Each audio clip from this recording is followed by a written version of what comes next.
The door of a stone chapel creaks in the dark. Candles flicker. A woman's name is spoken, then swallowed by silence. You've heard the version where Mary Magdalene is a sinner, but listen closer. Behind the hymns and stained glass, another story waits.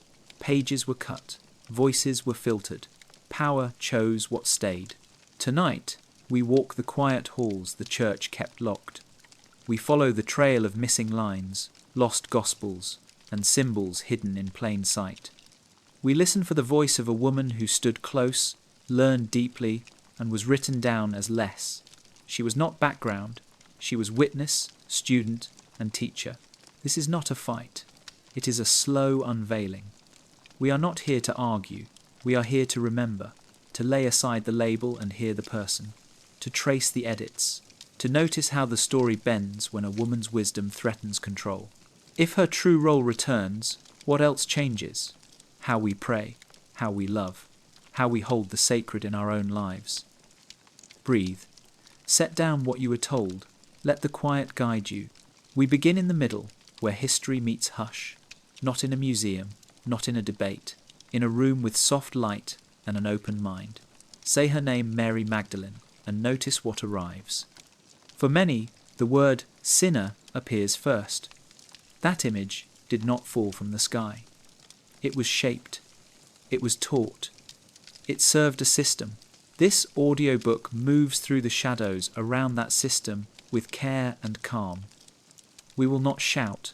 We will not shame. We will look. We will ask simple questions. What do the earliest sources say? Which lines were later additions? Why did some voices grow loud while others faded to a whisper? Where does devotion end and control begin? You will hear about the Gospel of Mary and other texts that almost vanished. You will hear how sermons, councils, and politics turned a living woman into a warning tale. You will also meet the Mary who stood near the teacher when others ran, who carried news that changed the world, who was trusted with message and meaning. This is a sleep story, so we move like water, steady, gentle, and clear. We do not force the door, we oil the hinges. We let the truth open by itself. Along the way, you will find quiet practices, short reflections, simple breath work, ways to release old labels and welcome a wider view. You will also find care for the heart. Learning can unsettle. We go slow. By the end, you will not be told what to think. You will be invited to feel, to sense the weight of edits, to hear the tone of early witness, to decide if the word sinner ever fit, or if it was a cloak laid over a bright light. Tonight, we lift the cloak. We let her speak. The chapel door closes behind you with a hollow sound. The air inside is cool, almost damp, though the candles still burn, each one carrying its tiny flame like a living witness. Their light does not reach the corners.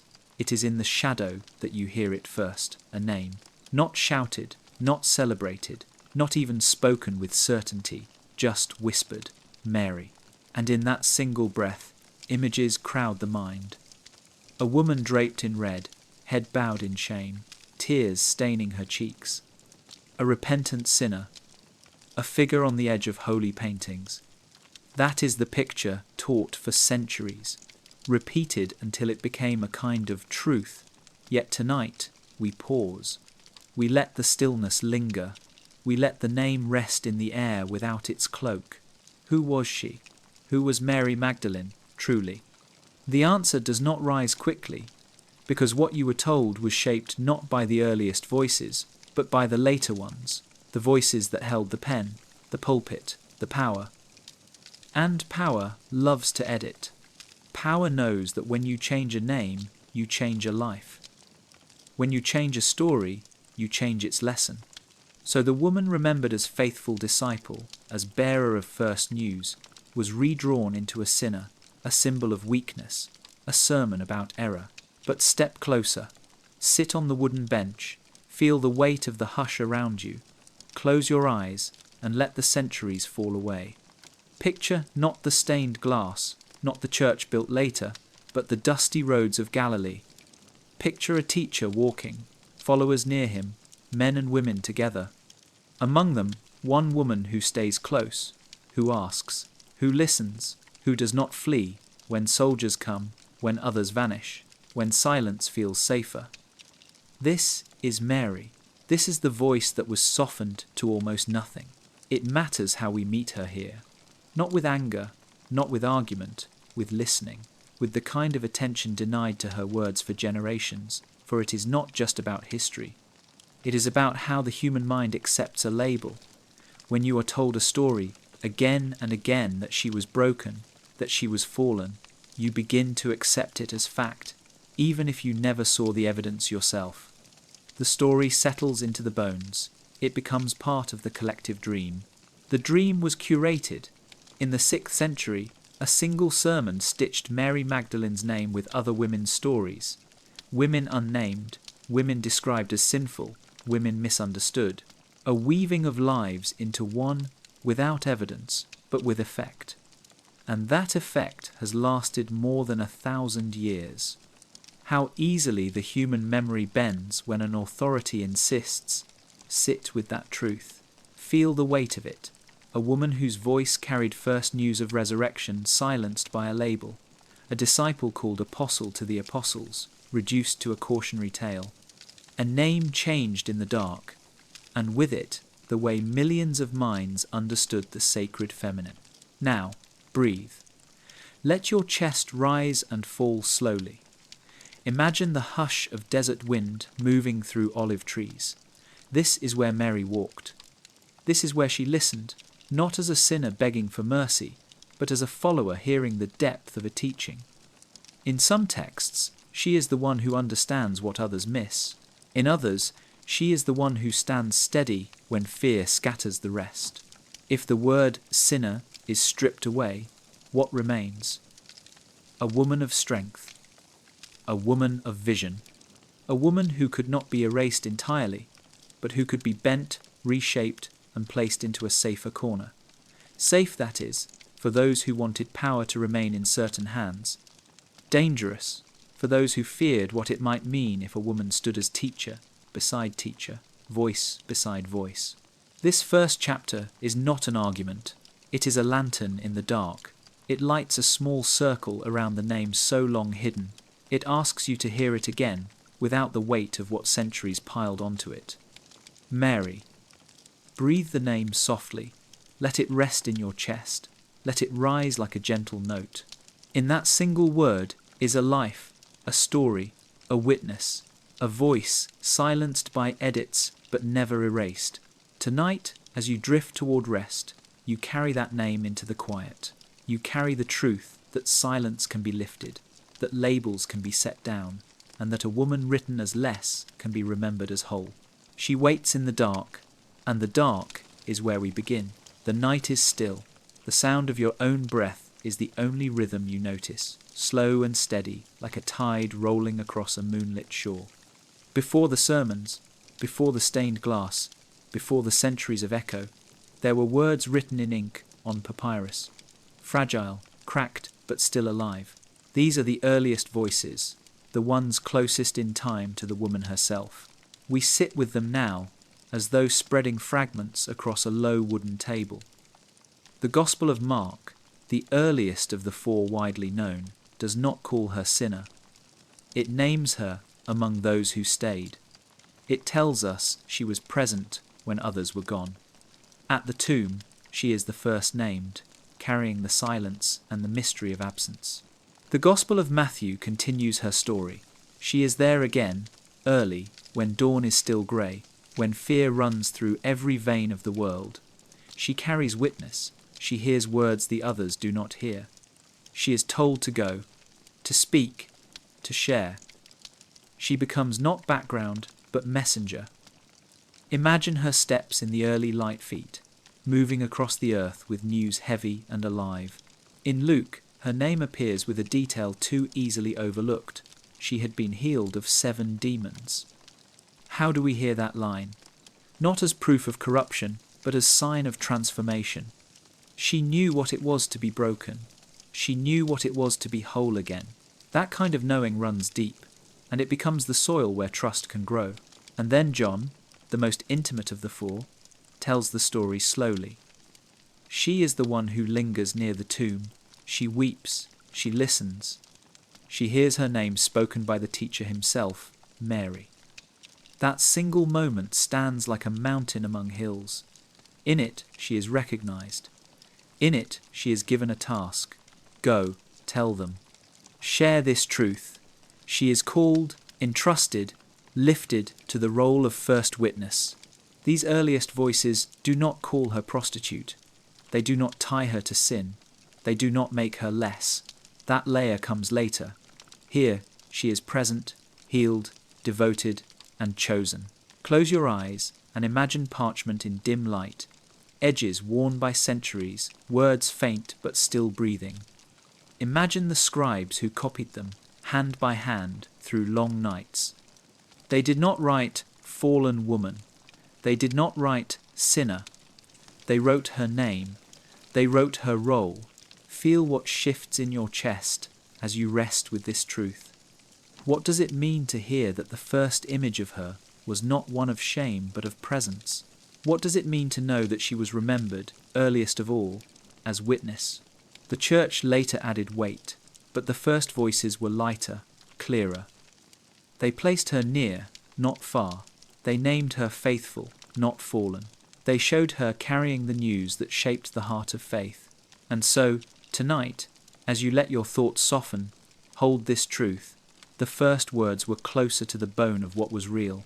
They painted her not as a warning, but as a sign of devotion, a woman who stood where others did not, a disciple who became a messenger, an early thread woven into the sacred fabric of memory. Rest in that. Let it sink.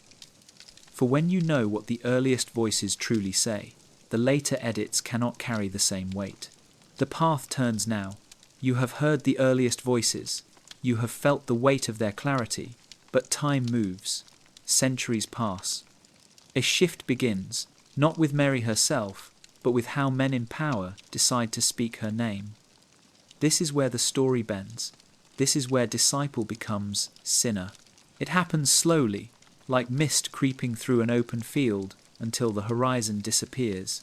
In the early centuries, Mary is honoured, even called apostle to the apostles.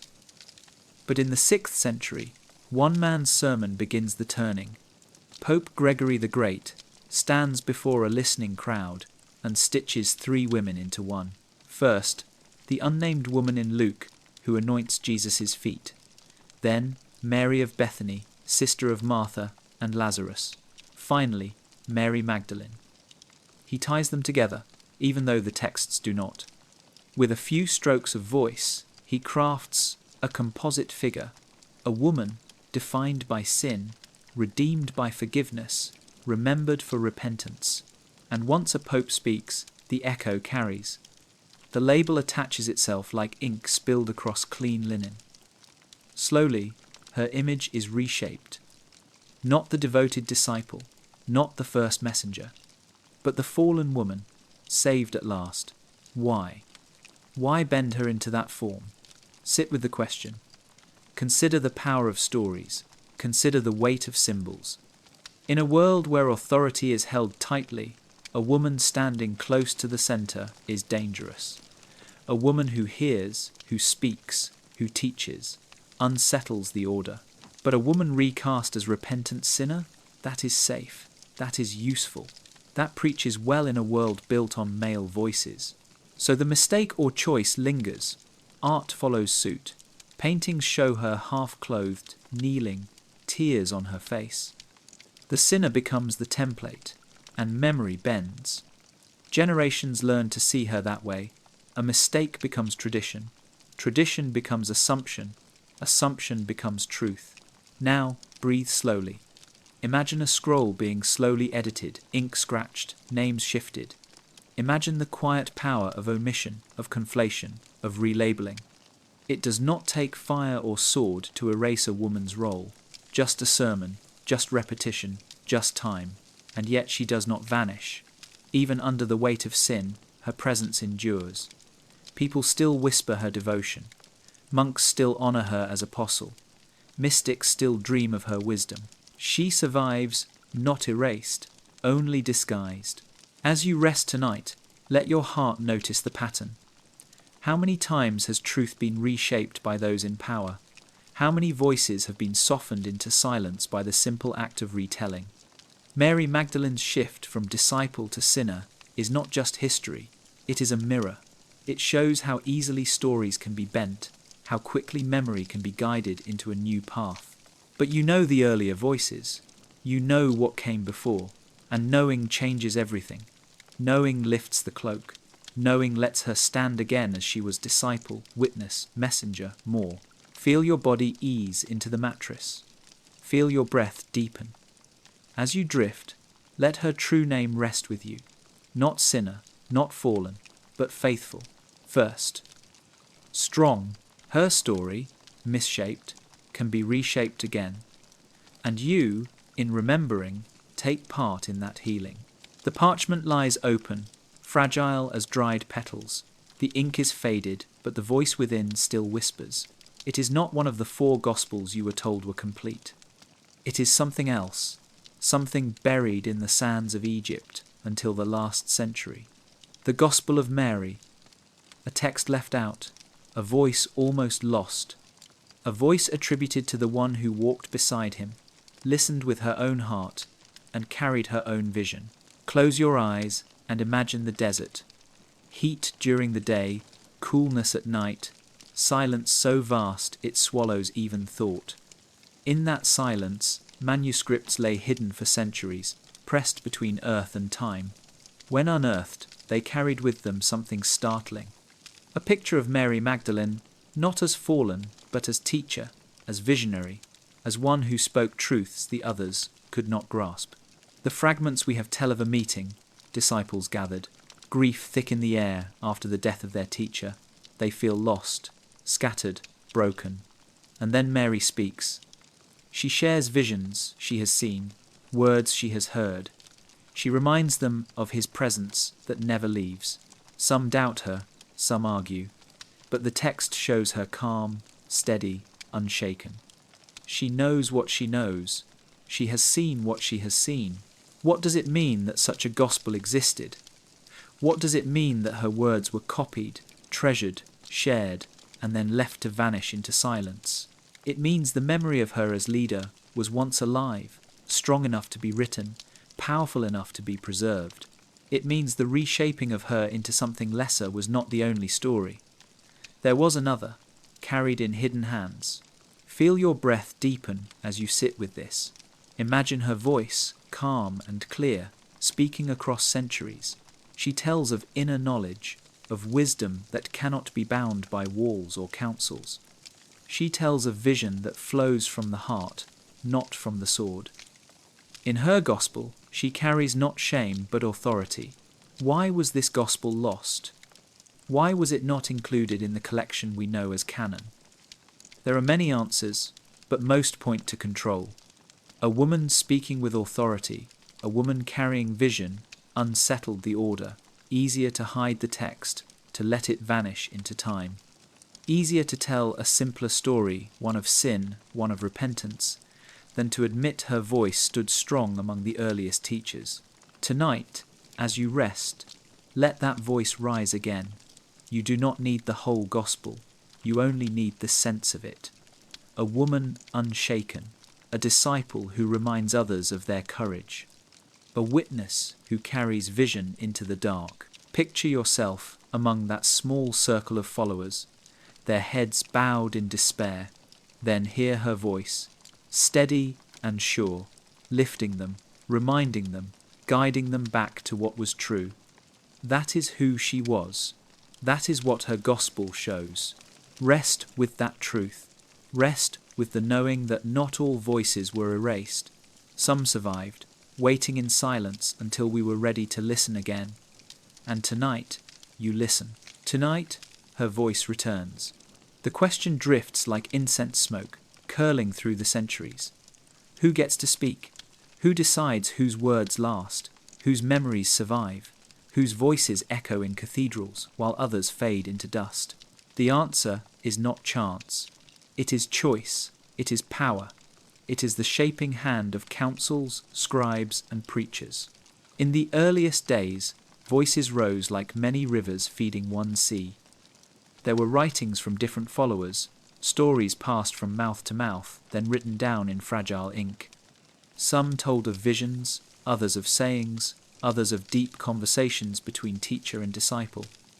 For a time, there was variety. For a time, the memory of Jesus was wide, flowing in many directions.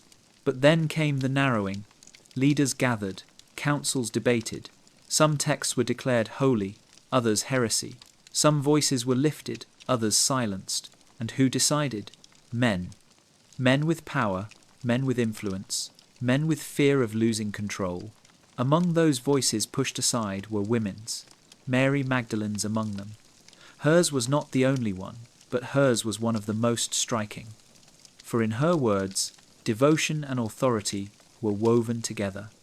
To honour her fully would mean admitting that a woman stood at the centre, teaching men, holding vision, guiding hearts. For some, that was too much. For some, that was a threat. So who gets to speak? Those who reinforce the order. Those who fit the pattern. Those who keep control in familiar hands. The rest are silenced, rewritten, or cast as cautionary tales. Breathe deeply as you consider this.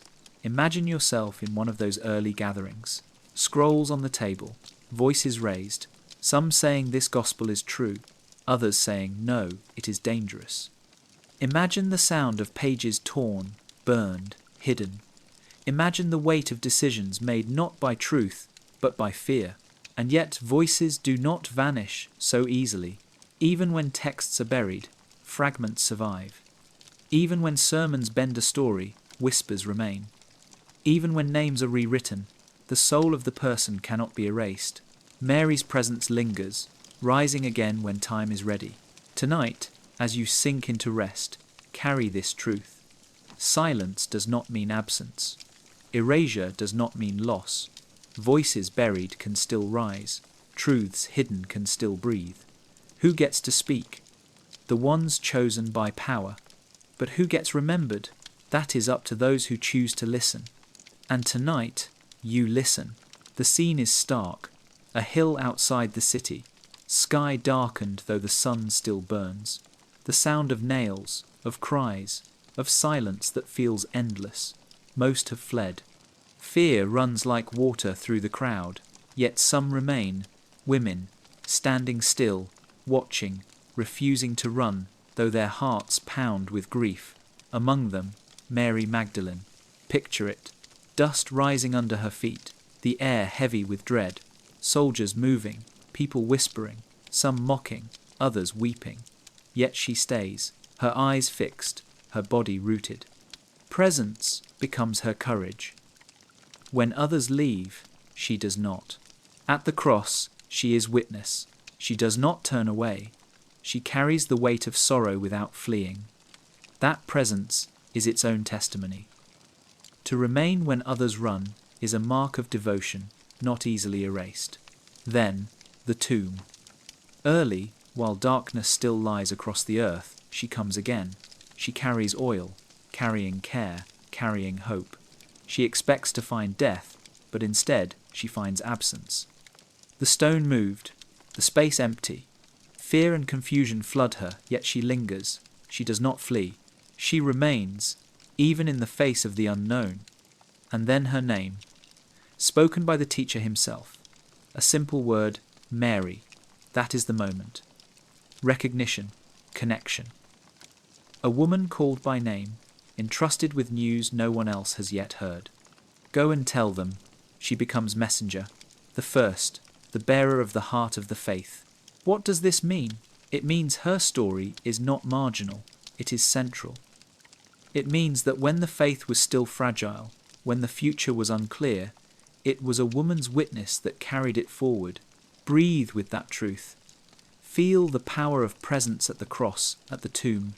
Feel the courage it takes to remain when fear urges retreat. That courage is what shaped her. That witness is what defines her.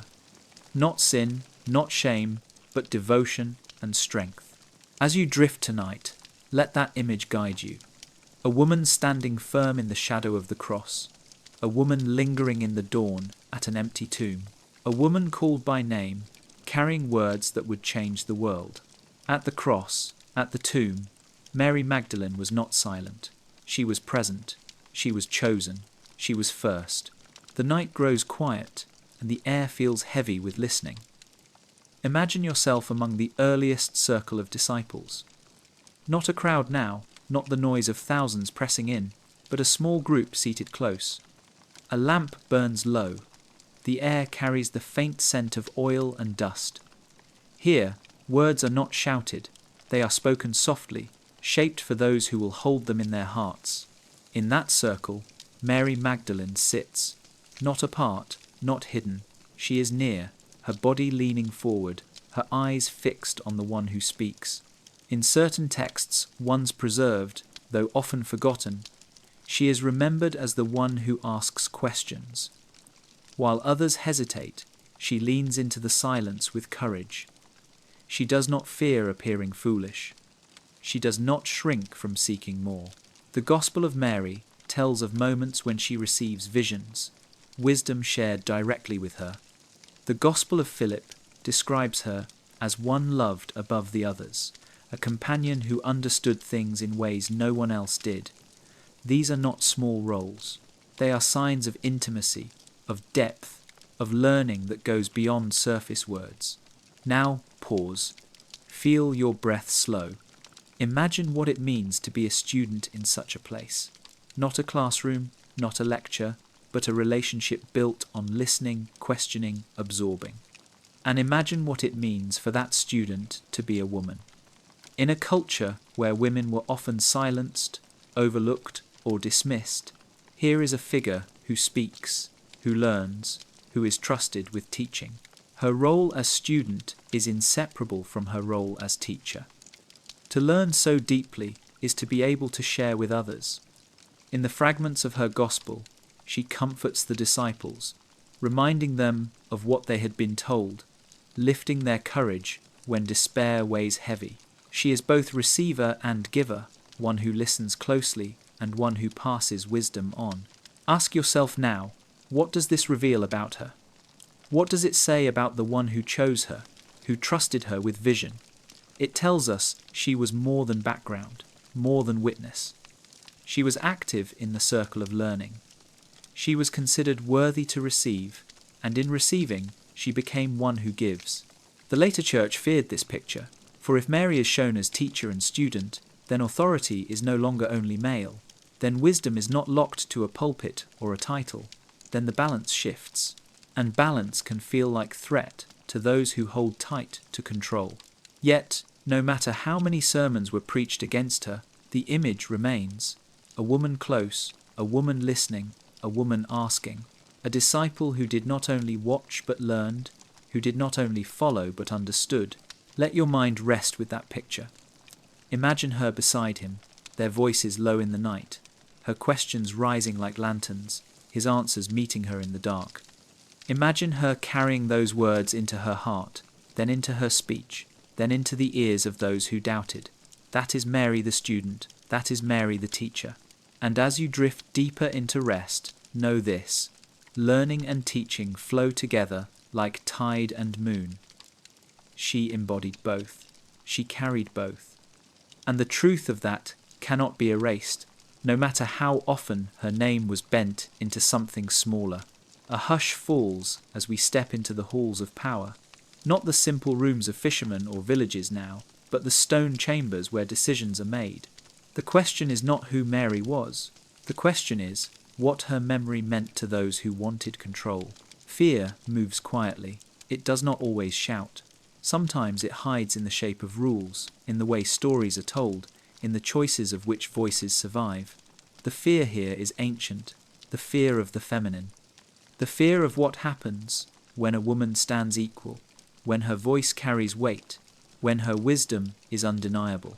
In the earliest records, Mary is not erased. She is named, she is present, she is honoured. But with time, her closeness becomes inconvenient.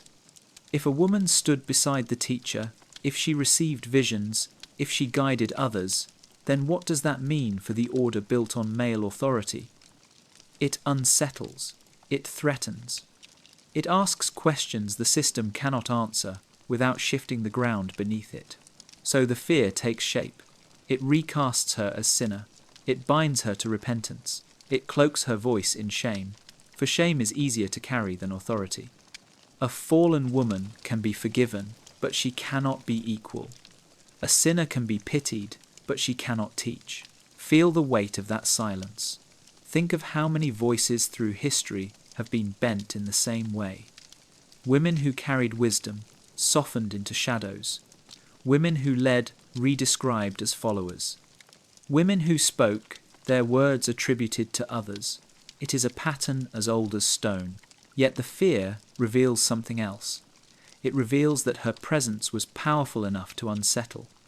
No one silences a voice unless it carries weight. No one hides a memory unless it holds truth. The fear of the feminine tells us the feminine was strong. Breathe with that. Inhale slowly, exhale gently. Feel the weight of centuries shift slightly on your chest. The story of Mary Magdalene is not only about her, it is about the system that shaped her image. It is about the fear of balance, the fear of equality, the fear of what happens when love and wisdom are not bound to one gender. But fear is fragile. Fear relies on silence. Fear depends on agreement. And silence can be broken. Agreement can be withdrawn. By remembering her as she was, by lifting her story from shadow, the fear begins to fade. Tonight, as you settle into rest, let that fear dissolve. Let it melt from your body like wax dripping from a candle. You do not need to carry it. You only need to notice it, name it, and release it. For fear cannot bind truth forever. And truth, once spoken, breathes again. Mary Magdalene's true role rises not in anger, but in quiet strength. A student, a teacher, a witness, a voice. Her story reminds us that fear does not define her. Love does, wisdom does, presence does, and so we rest, knowing the feminine cannot be silenced forever. Imagine a scribe hunched over a table. Candlelight flickers. A sheet of parchment stretches before him. His quill dips into ink, scratches across the surface. Line by line, the story is copied, preserved. But sometimes the line shifts. A word changes. A phrase is added. An omission creeps in. This is how history bends, not always through fire or war, but through edits in the margins. A name merged with another, a phrase altered to serve a sermon, a detail removed to fit the desired order. Quiet changes, repeated over time, become loud. Mary Magdalene's story was shaped in these ways, not all at once, but through steady strokes of ink, the conflation of different women, the omission of her title, the emphasis on sin rather than presence. Each edit small, almost invisible, but together creating a new image. Think of how memory works. If you hear a story once, you may question it, but hear it 100 times. Read it in manuscript after manuscript, painted in art, preached in homily, and it becomes the truth you no longer question. That is the power of the margin. Yet, the margins also hold survival. In some, her name is still bold. In some, her role still shines. The contradictions themselves are clues. They show us where truth once stood before it was reshaped. They remind us that history is not clean, not seamless. It is layered, with edits pressed over edits, silence pressed over sound. Close your eyes and imagine leafing through a manuscript. Your fingers brush faint ink, faded with time. Between the lines, you sense what is missing. You feel the ghost of her voice. You know she was there, even if the words try to push her to the side. And so, tonight, you listen between the lines. You notice the edits. You do not accept them as final. You hold both the written word and the whisper underneath. The whisper says she was more. The whisper says she was not sinner but disciple. The whisper says the margins cannot hold her forever. Rest with that. Rest with the truth that even in the silence, her voice survives. Rest with the knowledge that every edit, every omission carries its own shadow, and shadows reveal the shape of what was removed. Mary Magdalene's story lives in the margins, yes, but it also lives in you, in your listening, in your remembering. Tonight, as you drift deeper into sleep, you become part of her restoration.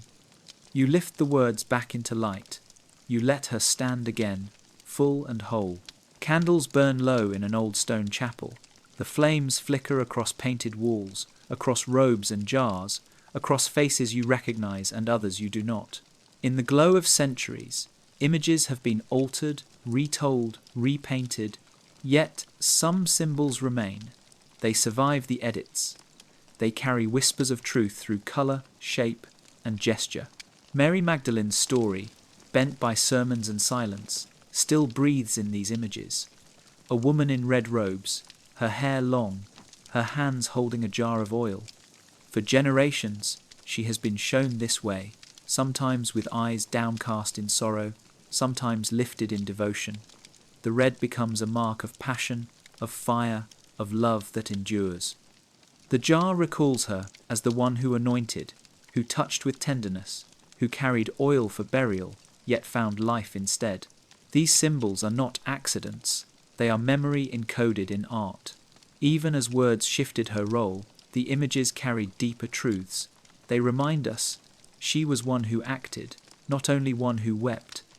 She brought oil, she brought presence, she brought courage. Sit with this now. Picture the red cloth, glowing against the muted tones of stone. Picture the jar, simple yet sacred, filled with the fragrance of care. Picture her hair, flowing loose, a sign of freedom in a world that sought control. These images survive because they hold meaning no edit could erase. And look closer. Sometimes she is placed near the cross, sometimes near the empty tomb, sometimes at the feet of the teacher. Always close, always near. Art could not push her away. Memory kept her close, even when words tried to move her aside. Symbols survive where stories bend. They carry fragments of truth, like seeds scattered across centuries.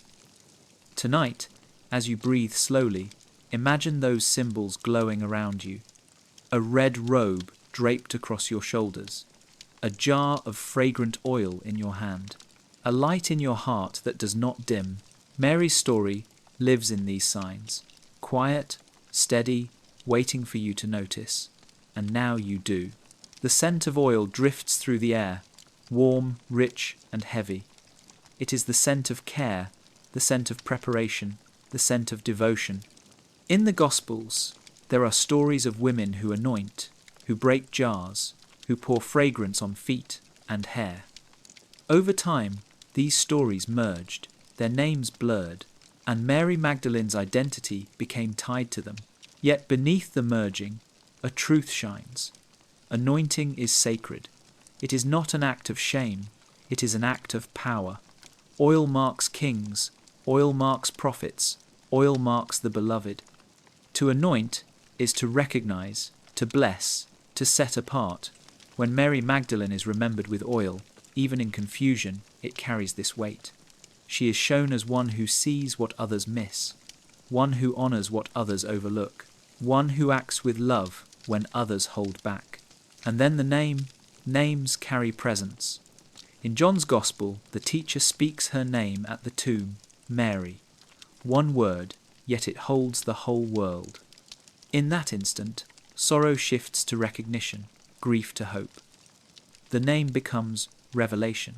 Think of your own name, spoken by one who knows you, how it cuts through noise, how it pierces confusion, how it anchors you in place. That is what happened for her. She is called, she is seen, she is recognized. And in being recognized, she becomes messenger. The oil and the name together weave her identity. Oil as devotion, name as recognition. Together they lift her from shadow into light. Together they show her as close, as chosen, as trusted. Breathe with that now. Imagine the scent of oil filling your room. Imagine your own name spoken softly in love. Feel how it settles into your chest, how it awakens something deeper. This is the gift she carries, the the reminder that devotion and recognition go hand in hand. Mary Magdalene is not simply remembered for tears. She is remembered for touch, for fragrance, for presence, for being called by name, and that truth endures. The dawn is pale, the world still hushed. Mary Magdalene walks from the tomb, her heart pounding with wonder and fear. She carries words no one else has yet heard, words of life, words that change everything. Go and tell them. That is her task. That is her calling. This moment has echoed through centuries. Early Christians gave her a title for it, Apostle to the Apostles, the one sent to those who were sent, the messenger who carries the message itself, the one who goes first. Pause here. Feel the weight of that title. Not a sinner, not a shadow, an apostle, a bearer of truth, a messenger entrusted with the core of the faith. It was not Peter, it was not John, it was not James, it was Mary. And yet, how often is that title spoken today? How often do churches lift her as central, as first, as chosen? Too rarely. For to name her truly is to admit that the foundation rests on the word of a woman, and that truth unsettled centuries of power. But titles survive in whispers. Apostle to the Apostles lingers in writings, in hymns, in the memory of those who refuse to forget. It is her rightful place. It is her true role. Close your eyes. Imagine her feet on the earth, moving quickly, carrying words that feel too heavy and too light all at once. Imagine her breath, quickened as she reaches the others. Imagine her voice breaking the silence news that life has conquered death. That is her apostleship.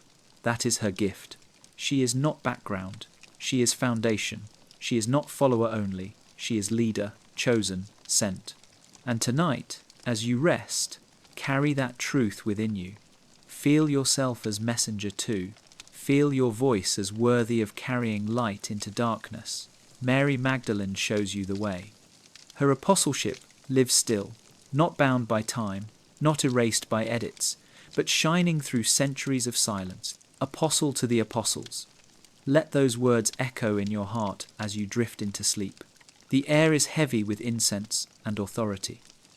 Imagine a hall filled with leaders, robes rustling, voices low but firm.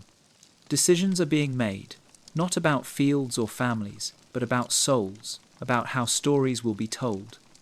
Beneath every word lies the question of control. Beneath every law lies the question of who belongs and who does not. In these halls, purity becomes a weapon.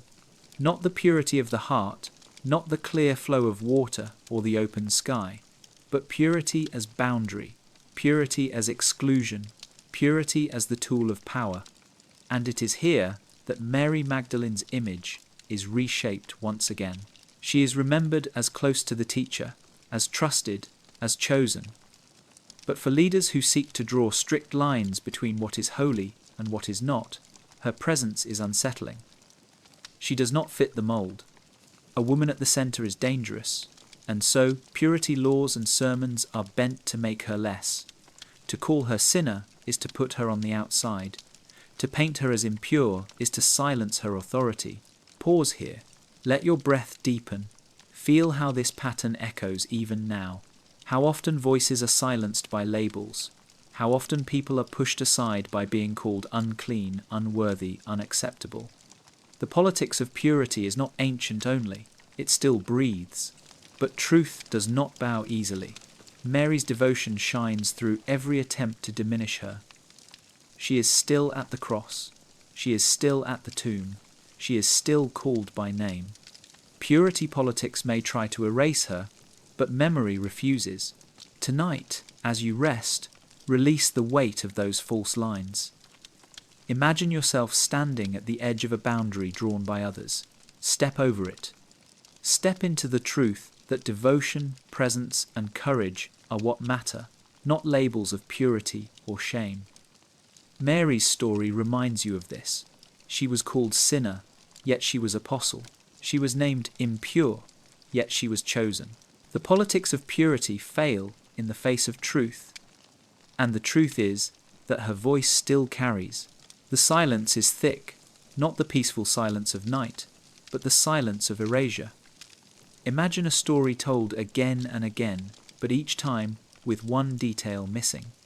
Imagine a voice you once heard clearly, now softened until it fades into nothing. This is how silence works, not always by loud denial, but by quiet omission. Mary Magdalene's story was not erased in fire. It was silenced in pulpits, in scrolls, in songs where her name was left out. Slowly, her voice grew faint, until generations remembered only the label, not the truth. This is the tool of silence. It is subtle, but powerful. Pause now. Think of how silence shapes your own memory. When something is not spoken, it begins to vanish. When a name is not repeated, it slips from the mind. This is what happened to her. Not denied entirely, not removed completely, but softened until she was nearly gone. And yet, silence leaves traces. In art, she is still present. In hidden texts, she still speaks. In whispers carried through monasteries, her memory still breathes. Silence could not destroy her. It could only delay her return. Breathe with this truth. Inhale slowly, exhale gently. Imagine silence as a heavy cloth laid over her name. Now imagine lifting that cloth, folding it back, letting air flow in. Her voice rises again, steady, clear, unbroken. Silence is a tool of control, but it is also fragile. It depends on agreement, on people choosing not to speak, and when one voice breaks that silence, when one story is told again, the silence shatters. Tonight, you are part of that breaking. By listening, by remembering, you let her voice rise. The silence no longer holds her. She speaks again, across centuries, across edits, across omission. Her story returns, carried by those who refuse to let silence win. The centuries turn, empires rise and fall, councils meet and scatter, sermons are preached, stories reshaped. And yet, through it all, quiet figures carry Mary Magdalene's memory forward. They are monks, mothers, mystics, people who refuse to let her vanish, even when power says she must. In monasteries, monks copy texts by hand. Some include her, some do not. Yet even in their choices, her presence lingers. Margins sometimes hold her name, small but persistent. Illuminated manuscripts sometimes show her figure, standing among the faithful. Silent witnesses keep her alive. In homes, mothers tell stories by firelight, not always the official ones, not always the sanctioned words, but stories of devotion, of a woman who stayed when others fled, of courage in the face of fear. These oral traditions carry memory more powerfully than parchment, weaving her presence into daily life. And then the mystics, women and men who dream, who see visions, who hear truths that do not fit the rigid lines of councils. Many of them speak of Mary Magdalene. They call her teacher. They see her as guide. They honor her as one who knew the deepest mysteries. Close your eyes now. Imagine a monk bent over parchment, his candle burning low. Imagine a mother whispering a story to her child, her voice soft in the dark. Imagine a mystic, eyes closed, hands lifted, speaking of visions where Mary appears as radiant and strong. These are the ones who kept her alive. Her survival is not an accident. It is the work of those who carried her in silence, in memory, in devotion. Though official voices tried to bend her image, unofficial voices refused, and so she endured. Tonight, let yourself feel gratitude for them. The monks who preserved fragments, the mothers who told stories, the mystics who dreamed her back into the world. Because of them, she is not gone. Because of them, we can hear her again now. As you drift into sleep, imagine yourself joining them, a quiet keeper of memory, a bearer of her story, a voice that refuses silence. You are part of the chain that stretches across centuries, carrying her name, her truth, her presence into the future. The night is long, but the world is wide. Across oceans and mountains, Mary Magdalene's memory did not rest in one form. In the East, she was honored as equal, as apostle, as one who carried the news of life. In the West, she was reshaped into penitent sinner, draped in shame. Two paths, one name, two memories that speak of both devotion and distortion. Imagine a candle lit in Constantinople, where ancient hymns called her equal to the apostles, her name sung, not hidden, her role celebrated, not reduced. For Eastern Christians, her presence was never erased. She was honored as faithful witness, as teacher, as one who bore courage at the darkest hour. Now imagine a cathedral in Rome, stained glass showing her kneeling, tears running, hands clasped in repentance. Here, her memory was bent to fit the sermon of sin. The West turned her into warning, into symbol, into shadow. The East turned her into light. Breathe with that contrast. Feel the difference in your body. One tradition lifts her, the other lowers her. One tradition calls her apostle, the other calls her fallen. Both memories shape the way millions imagine her, even now. What does this reveal? That history is not one voice. It is many voices, sometimes in harmony, sometimes in conflict. And in the conflict lies truth. For if the East could remember her as honored, then the West's image is not the only one. The shadow is not the whole story. The sinner is not the truth. Picture yourself standing at a crossroads. To your left, a path lined with icons, Mary painted in gold, her hands lifted, her eyes shining with wisdom. To your right, a path lined with statues, Mary in rags, her hair covering her face, her body bent in sorrow. Both are offered, both claim truth. But you know now that choice is not fixed. You can step where memory lifts, not where it diminishes. As you close your eyes tonight, let your heart choose the path of honor. Let the title, equal to the apostles, settle into your chest.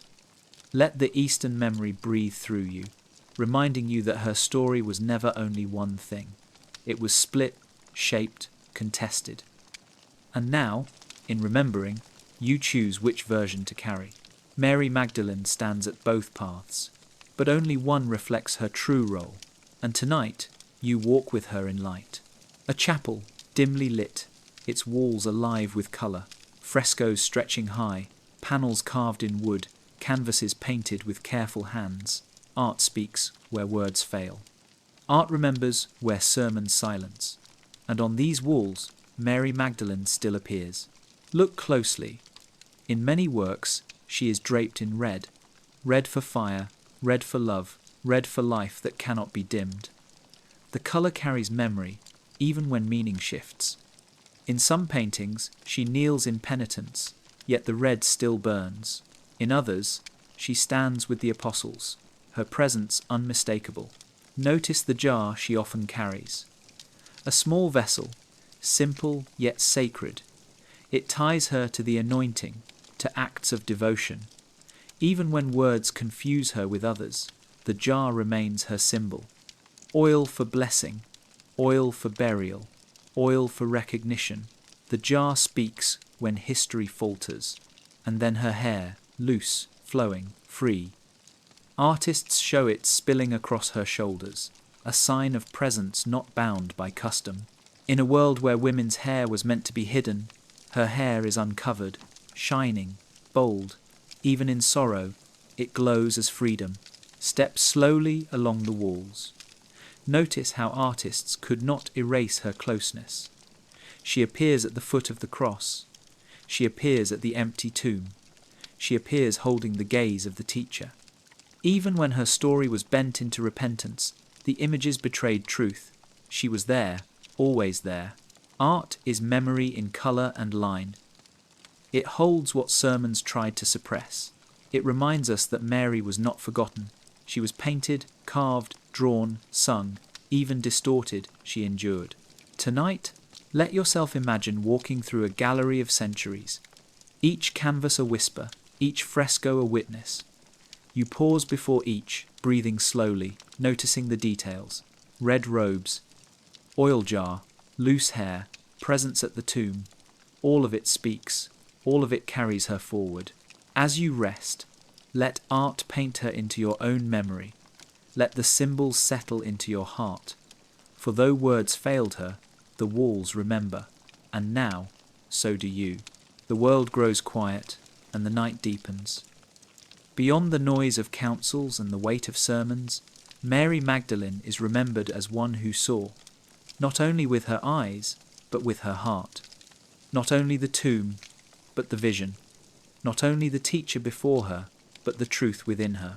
In the Gospel of Mary, she tells the disciples of visions she has seen, images, revelations, truths revealed in silence. Some believe her, some doubt, but she does not falter. She speaks what she knows, what she has seen within. This is her gift, inner seeing, not sight of the surface, but vision of the soul. She sees where others cannot. She perceives what lies beneath. Her wisdom is not bound to facts alone. It flows from depth, from spirit, from the quiet place where truth reveals itself. Pause now. Breathe deeply. Close your eyes. Imagine that same inner seeing alive in you. The ability to look not only outward, but inward. To find truth, not in noise, but in stillness. To let vision rise from the silence of your own heart. Mary's role as seer unsettled those who feared. For vision is power. Vision is authority that cannot be granted or controlled. If a woman sees, then she leads. If a woman carries vision, then she cannot be silenced. And so her visions were doubted, dismissed, hidden, yet they remain. Fragments survive. Enough to tell us she carried clarity beyond the surface. Enough to remind us that she was not only present, but prophetic. Tonight, let that truth rest with you. You too carry inner seeing. You too can close your eyes and listen, not with ears, but with heart. Mary reminds you of this. Her visions are not distant. They echo in your own soul, waiting for quiet, waiting for rest. As you drift into sleep, imagine her beside you, whispering softly, "See within." And as dreams unfold, let vision rise. The room is dim, the air heavy with the hush of expectation. Imagine a circle of disciples gathered, some uncertain, some afraid, some already thinking of their next steps. In that circle, Mary Magdalene rises. She speaks, not with command, but with steady voice. Her words are not loud, yet they settle over the room like a warm cloak. She reminds them of courage. She recalls the teacher's promises. She speaks from what she has seen, what she has known, and the circle begins to breathe again. This is leadership, not by title, not by decree, but by presence. When women lead, it is often like this: quiet strength, grounded vision, steadfast devotion. Mary embodies it. She does not push others aside. She does not demand. She carries truth within and shares it with a calm that steadies fear. Pause now. Feel the difference between power and presence. Power demands. Presence holds. Power rules by force. Presence leads by trust. This is the kind of leadership Mary carried. And it unsettled those who thought leadership must belong only to men. History tried to hide this. It is easier to call her sinner than leader. Easier to show her in repentance than in authority. But the fragments of her story reveal what cannot be denied. She stood as one who led. Her voice guided, her courage inspired, her witness strengthened. Breathe deeply. Imagine what it meant for the earliest communities to have her presence. A woman whose devotion was known, whose visions were clear, whose steadiness in grief gave courage to others. When women lead, communities grow strong. When women lead, balance returns.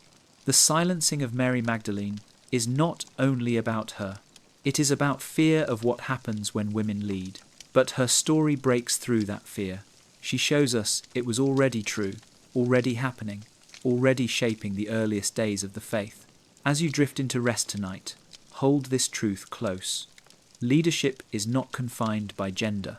Wisdom is not bound to one voice. Courage belongs to all. Mary's life reveals this. When women lead, truth is carried forward. And still, her leadership endures. The sound of evening fills the air, soft footsteps, the crackle of fire, the whisper of mothers telling stories to children. Not all memory lived in councils or sermons. Much of it lived at home, in kitchens, in quiet rooms, in simple words passed down like seeds. Yet so much of this was lost. Mary Magdalene's story did not vanish in a single stroke. It faded in part because what was shared at home was reshaped. Mothers taught children what priests told them to repeat. Fathers passed along sermons heard in church. And little by little, the truth was thinned, replaced by the safer tale of sinner turned saint. Imagine how different it could have been if homes remembered her as apostle. If children grew up hearing of her courage, her presence at the cross, her voice at the tomb. Imagine how women and men would have seen themselves differently if the story told in daily life honoured her true role. Pause now. Think of your own home, the stories told when you were small, the ones repeated so often they became unquestioned truth. Stories shape us, stories guide us. And when the wrong stories are told, something precious is lost. Yet not all was erased. In some homes, whispers of the true Mary survived. In certain villages, people still honoured her as close to the teacher, as chosen. Oral memory carried what written history silenced. Hidden threads of devotion kept her alive. Breathe deeply. Feel the weight of what was lost, and also the hope of what remains. For though her true role was often absent from daily life, her presence never fully vanished. She lingered in art, in prayer, in the hearts of those who refused to let her go. As you lie in the quiet tonight, imagine yourself as one who restores what was lost. Picture a home where her story is told rightly, children hearing of her courage, families speaking her name with honour. Daily life infused with truth, not distortion. You become part of that restoration, part of the home that carries memory forward. What was lost at home can be restored again through your remembering, your telling, your honouring. Mary's story belongs not only to councils and pulpits, but to the hearth, the table, the quiet room at night. And there, it breathes again. The dawn breaks slowly, light spilling across stone and sand. Mary Magdalene stands near the tomb, her heart heavy, her breath unsteady. She does not know yet what she will see. She does not know yet what she will hear. But she remains. She does not flee, she waits. And then the moment comes. Her name is spoken, her eyes open. She sees what others have not. She hears what others have not. She becomes witness to the turning point of all things, and she is told to go, to carry this news, to share what she has seen. This is her role, witness, not sinner, not symbol of shame, witness, the first to see, the first to know, the first to tell. Pause here, feel the power of that truth. Without her, the story falters. Without her, the news does not spread. Without her, the foundation shakes. She is the bridge between the silence of the tomb and the life of the faith. She is the one who carries light into darkness. Reclaiming her as witness is not only about correcting history, it is about restoring balance. It is about seeing that the first voice of the new dawn belonged to a woman. It is about honouring that witness as central, not marginal. Breathe slowly. Imagine her steps leaving the tomb, carrying words heavy with wonder. Imagine her voice breaking through fear. Imagine the faces of those who heard her, their disbelief slowly turning to awe. Her witness shaped them. Her witness still shapes us. Reclaiming her means lifting her back into place, not in shadow, but in centre. It means speaking her name with truth. It means allowing her witness to stand without distortion. As you rest tonight, let her witness guide you. Feel yourself standing in that dawn, hearing your own name spoken in love, carrying your own truths into the world. Mary's story becomes your story. Her witness becomes your reminder that courage, devotion, and presence matter. She was there, she saw, she spoke, she was first, and now her witness is reclaimed in your remembering. The room is dim, the candle flame small yet steady. You breathe in, you breathe out, the rhythm anchoring you in the present moment. This is where Mary Magdalene's story touches your own through body, through breath, through blessing. When her image was bent into sinner, her body was made into symbol of shame. But in truth, her body was presence. She stood at the cross.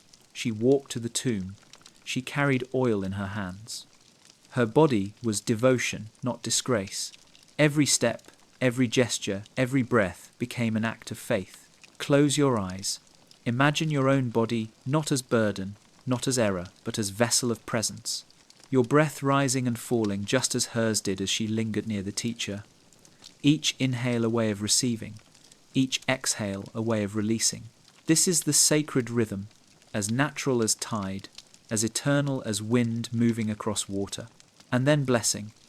Mary carried blessing in oil, in word, in witness. She blessed through her courage, through her willingness to remain when others fled. She blessed by carrying the message first spoken to her. The act of blessing is not reserved for the few. It flows through all who are willing to see, to stay, to speak. Pause now. Place your hand gently on your chest.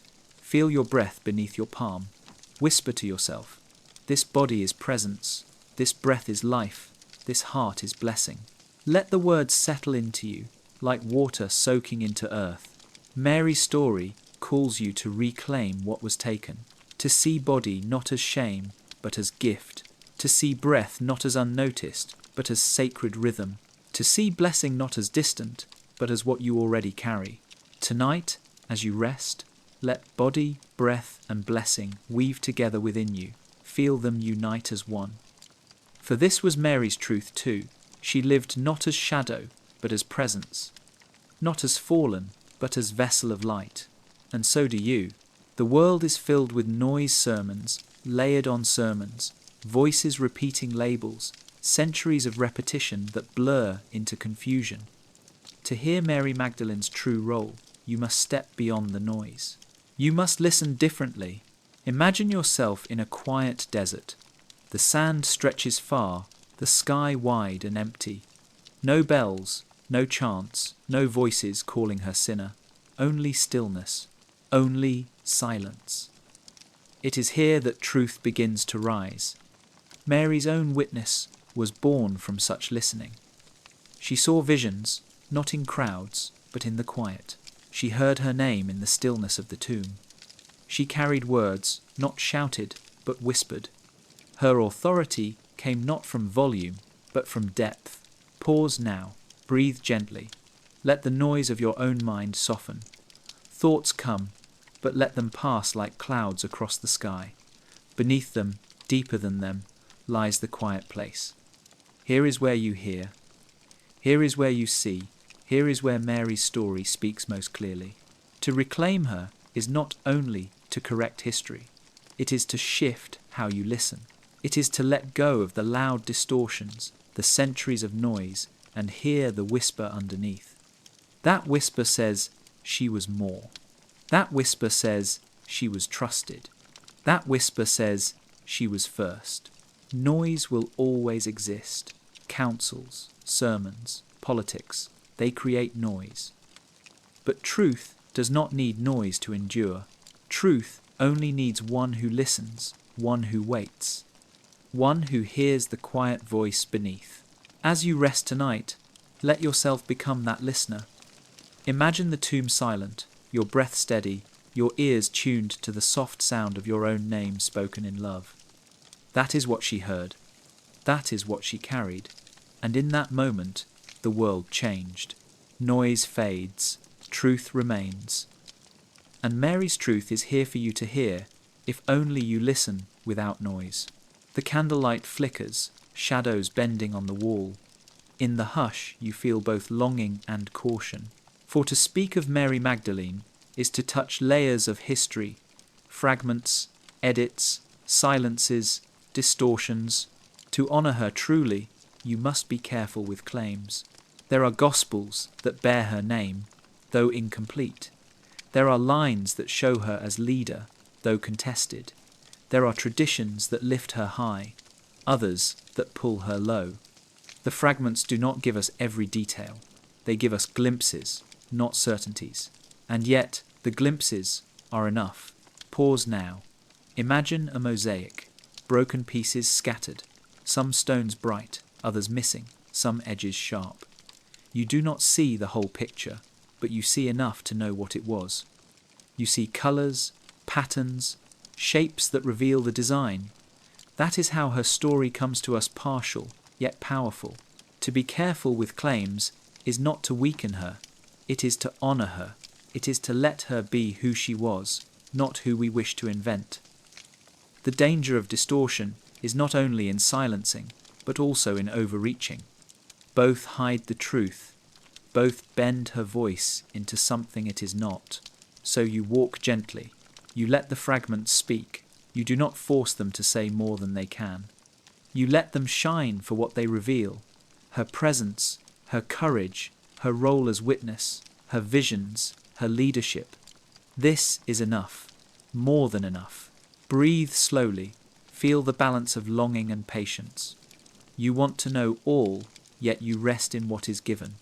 You let mystery remain mystery, for sometimes what is not said carries as much power as what island. Silence can hold space for wonder. Mary Magdalene does not need exaggeration to shine. She shines already in what survives. Careful with claims, you see her clearly, not sinner, not invention, but disciple, apostle, witness, seer. Tonight, as you drift into sleep, let that carefulness be your guide. You do not need to grasp or control. You only need to listen, to hold gently, to let truth be enough. And in that gentleness, you honour her more fully than any distortion ever could. The city rises with marble and stone, arches stretching wide, basilicas built tall.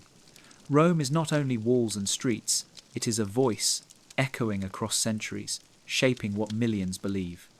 And into that echo, Mary Magdalene's story was pressed, altered, carried beneath the shadow of power. In the early centuries, diversity of memory flourished. Some called her apostle, some honoured her visions, others carried stories of her leadership. But when Rome set itself as centre, the story narrowed, councils chose, sermons declared, pulpits echoed with one voice louder than all others. And in that voice she became penitent, not powerful. Pause here. Breathe slowly. Imagine the weight of empire pressing down on fragile memory. Each decision made in stone chambers became ripple through villages and homes. What Rome declared became what people repeated, until even those who loved her could no longer hear the older truth. The long shadow is not only about her, it is about all stories shaped by power.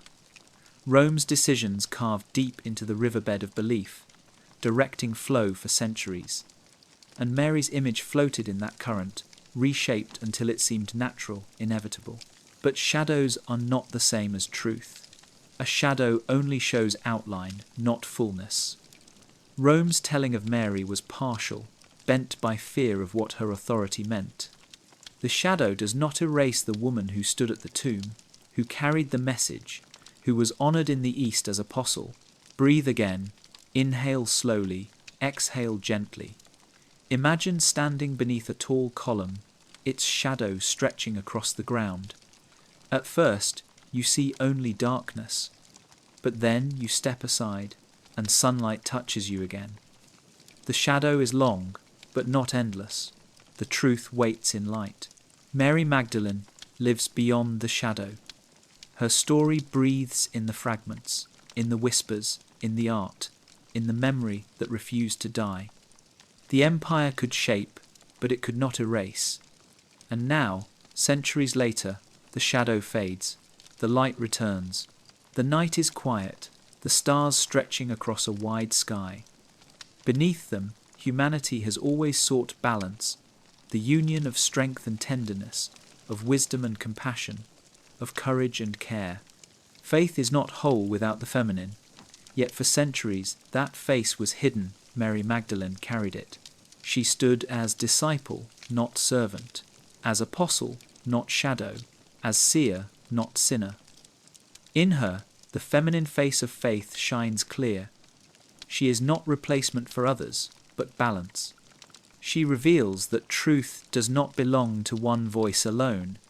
It flows through all who love, who witness, who remain. Pause now. Imagine the circle of disciples. Men and women together. Different voices, different gifts. Peter with his fire.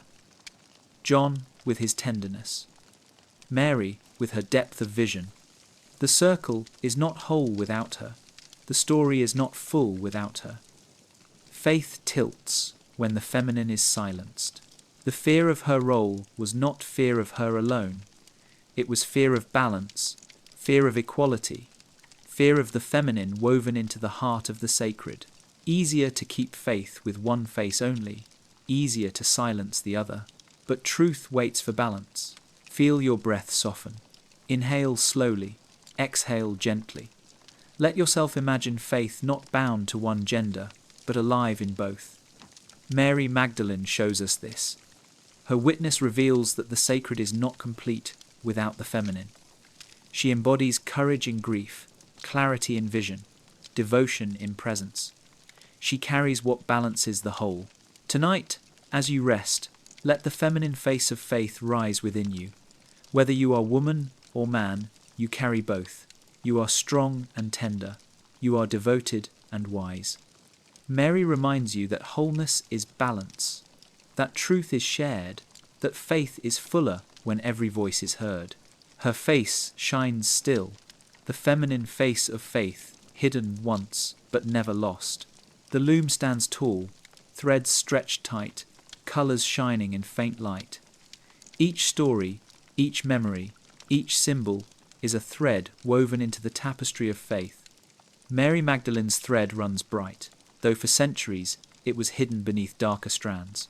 Imagine the weaver, hands moving steadily, pulling threads across one another, some bright, some muted, some broken, and tied again. The picture grows, but not all can see it yet. Only when time passes does the pattern reveal itself. Mary's thread runs from the earliest days, her presence at the cross, her witness at the tomb, her visions in hidden gospels. Then it bends, covered by the thread of sin, by sermons of shame, by silence pressed over her name. But still it runs. Beneath the darker strands, her colour shines, waiting for the right time to reappear. Pause here. Let your breath match the rhythm of weaving. Inhale as thread is pulled. Exhale as it crosses. Inhale, exhale. Steady, patient, shaping something larger than any single strand. Across centuries, her memory survived in art, in whispers, in traditions that refused to let her vanish. Her thread is not broken. It is woven through, hidden at times, visible at others, but always there. And now, in your remembering, it glows bright again. What does it mean for you?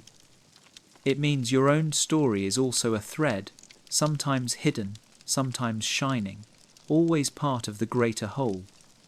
You are not separate. You are woven in. Mary's survival through distortion reminds you that your own truth, too, cannot be erased. It may be bent, it may be buried, but it runs through time, unbroken. As you drift into sleep tonight, imagine the tapestry stretching wide, woven of countless lives, countless voices, countless colours. And there, shining among them, runs Mary Magdalene's thread, bright, strong, enduring. You follow it with your eyes, and you know, her story is not lost, it is part of the whole, and so is yours. The night is hushed, but within the silence you sense a shift. For centuries, Mary Magdalene's voice was pressed down, softened, drowned beneath sermons and shadows. But now, across time, it rises again. It rises not in shouts, not in thunder, but in the quiet rhythm of those who remember. Picture a library, shelves heavy with books. Some tell her as sinner, some leave her name faint, almost absent. But hidden among them are texts where her voice breathes fragments of gospels, whispers of visions, hymns of honour. You open these pages, and slowly, her presence returns. Her return is not sudden. It is like dawn, light seeping across the horizon, soft but steady. Once she was nearly forgotten. Now she is remembered again. Scholars study her Gospels. Artists paint her as leader. Communities honor her as apostle. And ordinary people, sitting in quiet rooms, whisper her name with reverence. Breathe slowly. Feel this return inside your own chest. Each inhale is a remembering. Each exhale is a lifting. Her voice becomes part of your breath, part of your heart, part of your own presence. Why does her return matter? Because truth heals, because balance restores, because when her voice is lifted, something in all of us rises too. The silenced feminine finds space again. The hidden witness stands once more. The lost is found. As you drift deeper tonight, imagine yourself sitting in that library, turning fragile pages, feeling her words touch your fingers. Imagine her voice whispering softly, not only from the past, but into your present. Do not forget. Do not silence. Remember me as I was. Her voice has returned, and you, in listening, carry it forward. The air is heavy with centuries of words. Sinner, penitent, fallen, redeemed. Labels pressed onto Mary Magdalene until they shaped how millions imagined her. But labels are not lives. They are not truth. They are shadows painted over presence. Pause here. Breathe in. Breathe out. Let the weight of labels fall from your shoulders. Imagine them written on paper, then burned, ash drifting into the air, leaving only silence. In that silence, her true self emerges without distortion, without shame, without reduction. Mary was disciple. She was apostle. She was witness. She was teacher. She was woman of courage, of devotion, of vision. These are not labels meant to bind. They are truths that breathe. Why do labels persist? Because they are simple. They make stories easier to tell. A sinner who repents fits neatly into sermons. A woman reduced to weakness is less threatening than a woman of power. Labels comfort those who fear balance, but they do not comfort truth. Mary's life calls us to move beyond labels, to see her as whole, to let complexity breathe. She was not one thing only. She was many things: follower, friend, seer, messenger. To honor her is to hold all of it, not to press her into one narrow role. Close your eyes. Imagine yourself standing before her, not as painting, not as statue, but as presence. You see her face, lined by sun and wind. You see her eyes, steady and alive. You hear her voice, strong yet gentle. In that moment, labels fall away. You see her as she was, and perhaps you see yourself too. How often have labels been pressed upon you? How often have names and judgments shaped your story? Mary reminds you they are not final, they do not define. Beneath them, your true self waits, strong and whole. As you rest tonight, let labels dissolve. Let presence remain. Remember Mary Magdalene not as sinner, not as symbol, but as soul, as truth, as one who lived fully beyond the labels others tried to bind her with. The journey comes full circle. From whispers in shadow to voices rising again, Mary Magdalene's story stretches across centuries. And now, as you sit in the quiet, you realize the legacy is not only hers. It is ours. It is yours. Legacy is not built in stone alone. It is carried in memory, in story, in the choices of those who come after. For so long, her legacy was shaped by those who silenced. They painted her as sinner, wrote her as penitent, preached her as warning. But now, the legacy shifts. Now, it is shaped by those who remember rightly, by those who honor her courage, her devotion, her role as apostle to the apostles. Pause now. Breathe deeply. Imagine a long line of people, stretching back through centuries, each carrying her name quietly in their hearts. Monks who copied her image into margins. Mothers who whispered her story at night. Mystics who dreamed her into visions. And now, You stand in that line, carrying her legacy forward. What is that legacy? It is the truth that voices cannot be erased. It is the reminder that women have always stood at the center, even when pushed aside. It is the gift of seeing faith with balance, with fullness, with both masculine and feminine woven together. Her legacy is not in shame. It is in courage, not in sin, in presence, not in silence, in witness. As you prepare for rest, imagine yourself at the tomb in dawn light. Hear your name spoken in love, just as hers was. Feel yourself entrusted with truth, just as she was. Walk forward with courage, carrying the message into the world. This is her gift to you. This is the legacy of remembering. Mary Magdalene lives not only in the past. She lives in every act of courage, every voice that speaks despite silence, every truth remembered after centuries of distortion. She lives in you tonight, as you breathe, as you rest, as you dream. Her legacy is remembering, and in remembering, she is never lost again. The candle burns low, the parchment fragile, the ink fading. Somewhere in the desert, hidden in clay jars, lies a gospel that carries Mary Magdalene's name, not whole, but in fragments. Not loud, but alive. It whispers across centuries, its voice faint yet undeniable. You hold the fragments in your hands, piecing together lines. She speaks of visions. She comforts the others when they falter. She teaches with authority, even when doubted. These are not the words of a fallen woman. These are the words of a leader, a knower, a seer. Pause here. Breathe slowly. Imagine yourself tracing the faded letters with your fingertip. Each word a spark, each phrase a door. You lean closer, listening to the spaces between the fragments, sensing what is missing but still present. The silence speaks too. The hidden gospel reveals not only her role, but also the fear it stirred. Why was it left aside? Why was it not included in the canon? Because it unsettled the order. Because it placed a woman where men wanted dominance. Because it spoke of vision and authority not bound to hierarchy. Yet fragments endure. They could not be destroyed completely. They rise again in our time, found in jars, studied by scholars, whispered by seekers. Mary's gospel reminds us that truth can never be erased, it only waits. As you rest tonight, imagine yourself holding that jar, opening it carefully, drawing forth the fragile pages. Imagine the words glowing softly in your hands, breathing into your heart. Her gospel becomes part of you. Her hidden truth is now remembered. And in that remembering, silence breaks. The circle gathers again. The disciples sit together, fear still heavy in the room. Some doubt, some cling to faith, some cannot decide which way to lean. And there, in the center, Mary speaks.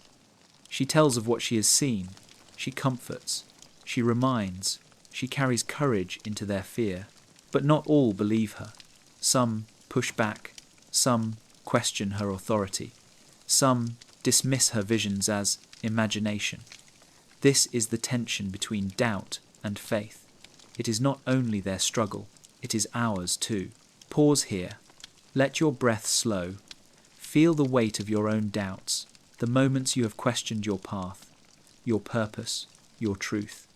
Feel too the spark of faith, the quiet knowing that rises even when reason falters.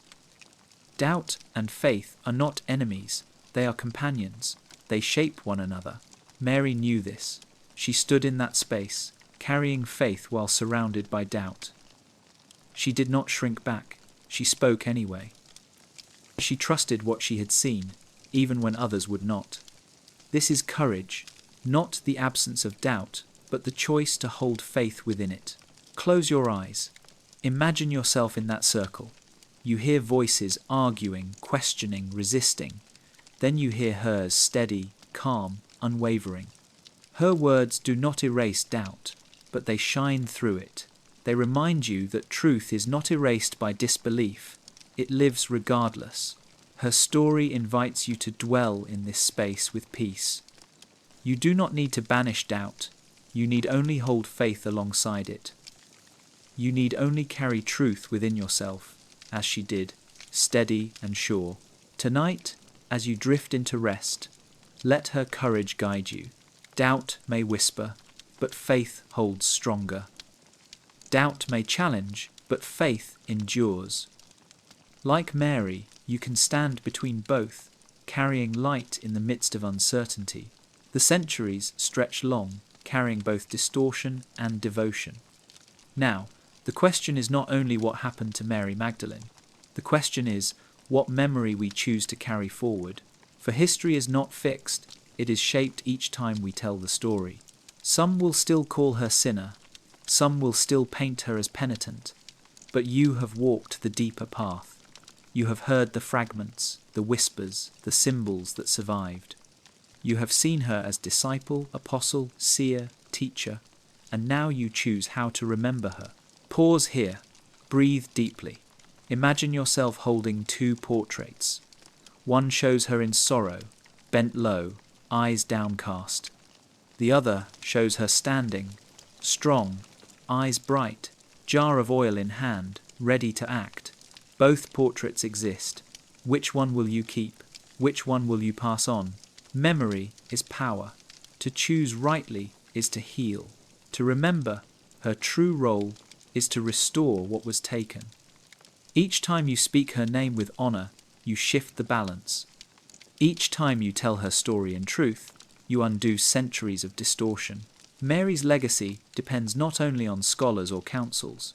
It depends on you, on your remembering, on your choice to lift her as she was. As you lie in quiet tonight, imagine yourself weaving her name into your own life. Speak it softly. Mary, apostle, witness, teacher. Let those words settle in your heart. Let them shape your memory. Let them guide your telling. The memory we choose becomes the future. And tonight, you choose truth. You choose to honor her voice. You choose to carry her presence forward. The stones of old churches hold stories. Step inside a cathedral, its walls high, arches soaring. Echoes fill the space, voices singing, sermons spoken, prayers whispered across centuries. Yet in these echoes, some voices rise clearly, while others fade into silence. Mary Magdalene's voice lingers faintly here, sometimes buried, sometimes breaking through. You walk slowly across the stone floor. Candles flicker. Stained glass glows with figures of saints. In one window, she appears robe of red, jar of oil, eyes lifted.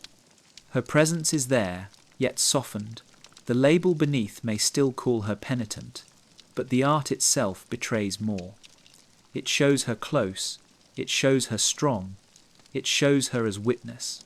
Pause now, breathe deeply. Imagine placing your hand on the cold stone wall. Feel the centuries it has seen. Kings crowned, councils held, countless sermons preached. Through it all, her memory endured, even if altered. The stones hold her echo, waiting for you to notice. Not every echo is clear. In some churches, her story was spoken with shame, pressed into penitence. In others, whispers of honor lingered, carried in hymns that called her equal to apostles. Both echoes remain, layered like voices in a choir, some loud, some nearly lost. And now, in your listening, you choose which echo to hear. The stones will repeat what you ask of them. If you lean into the shadowed voice, you will hear repentance and sorrow. But if you lean into the brighter voice, you will hear courage, presence, devotion. Both live in the stone. Only one carries truth. Tonight, as you rest, let your ears tune to the truer echo. Hear the stones speak her name in honor. Feel the cathedral itself breathe her presence back to you. The echoes do not die. They wait for you to listen, and in listening, you restore her voice. The desert stretches wide, sand endless, wind moving across dunes with a sound like whispers. It is here, in barren places, that memory sometimes survives. For when the noise of cities grows too loud, the silence of wilderness holds truths that would otherwise be lost. Long ago, seekers fled to deserts.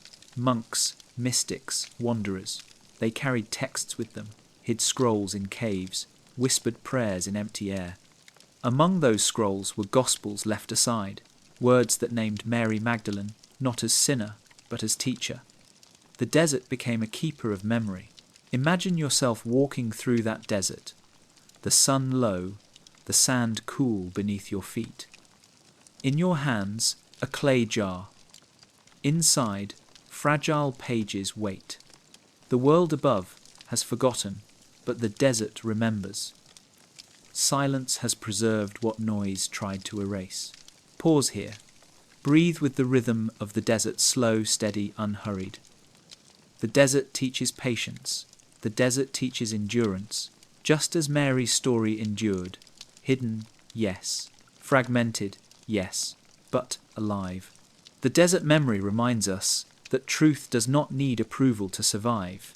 It needs only space, only silence, only those who care enough to carry it forward. Mary's voice endured not because councils blessed it, but because ordinary seekers refused to let it die.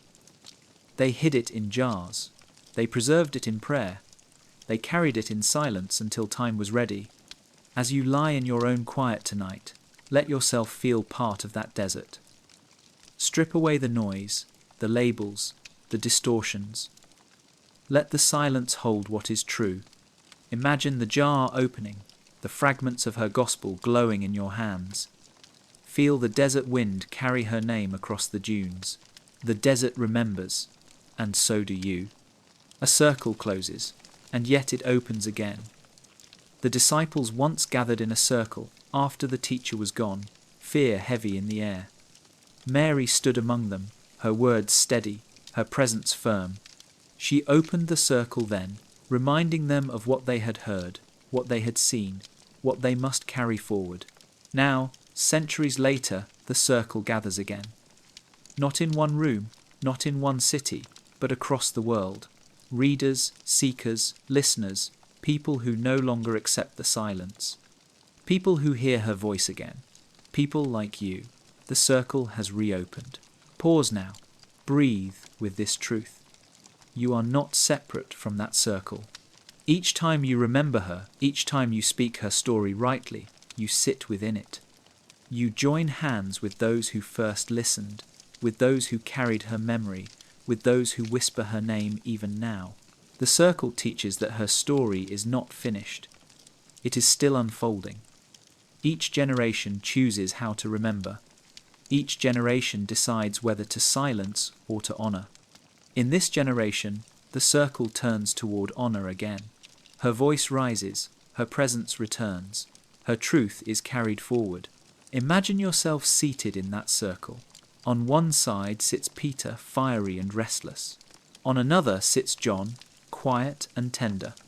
Across from you, Mary Magdalene, eyes clear, voice calm.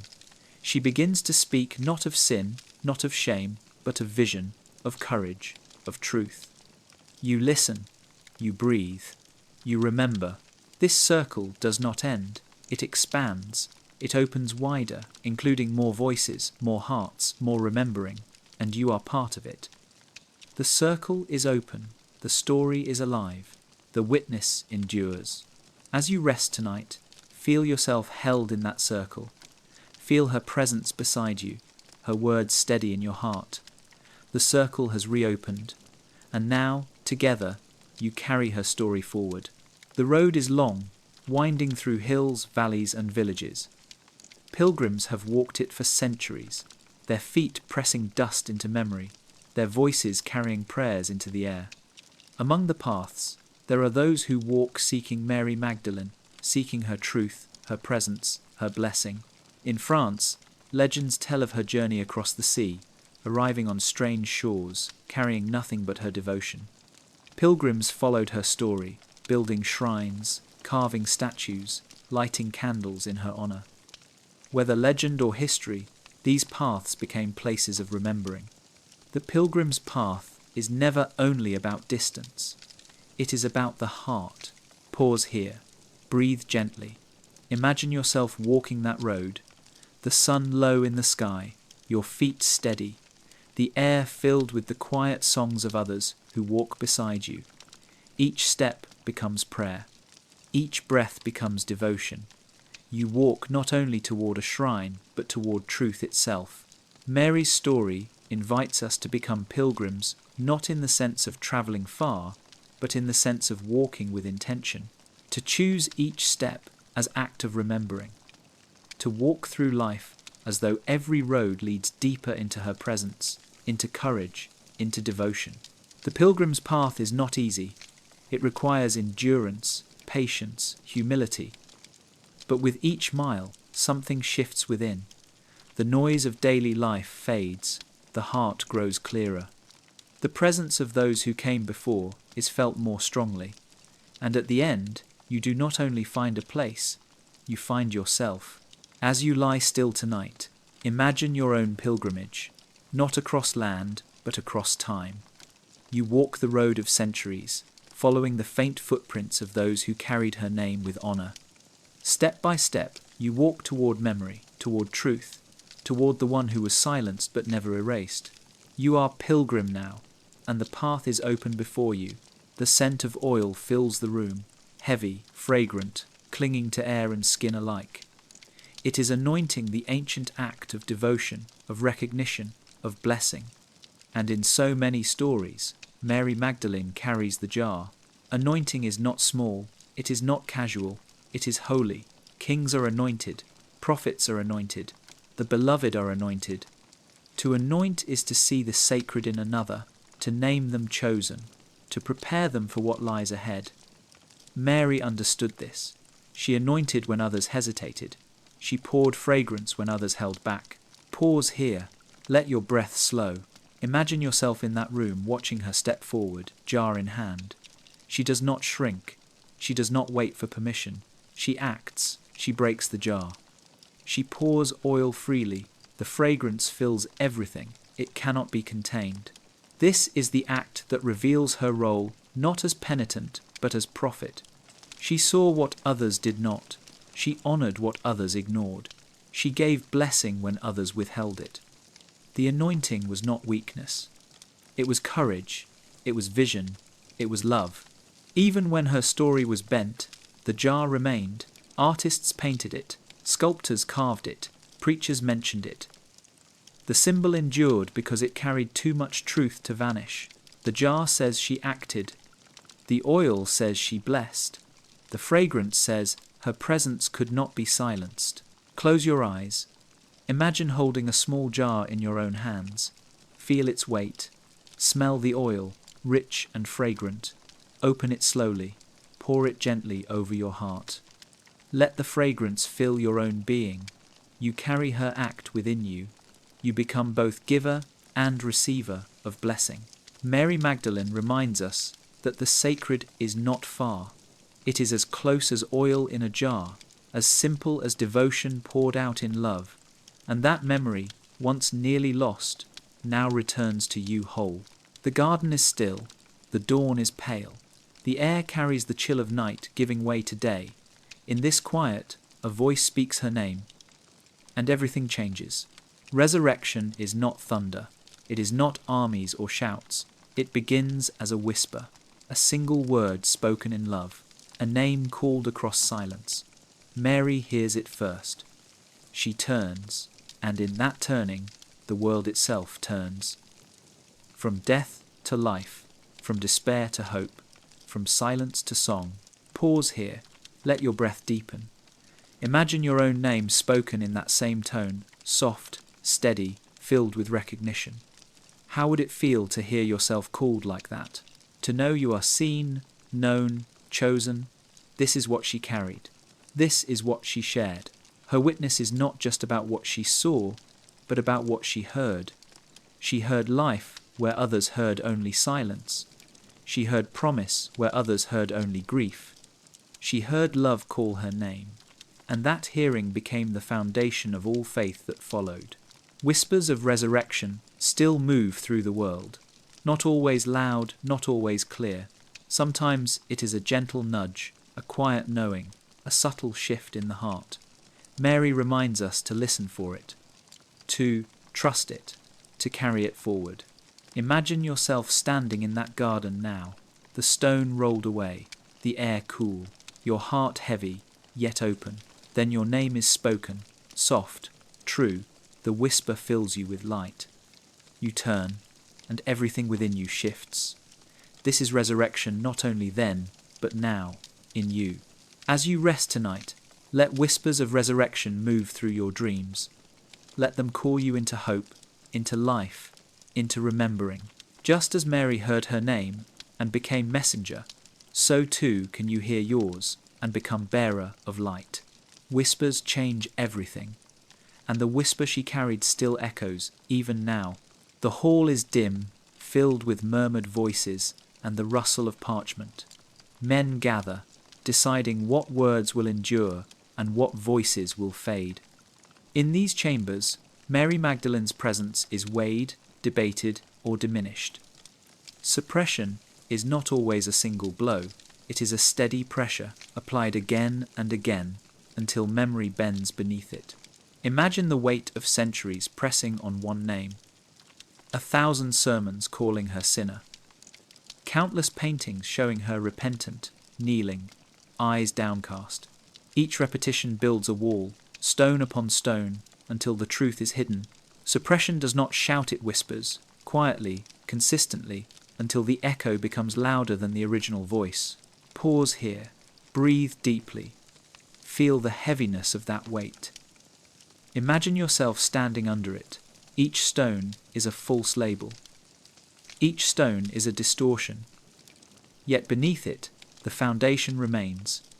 Beneath the weight, truth does not crumble. It waits.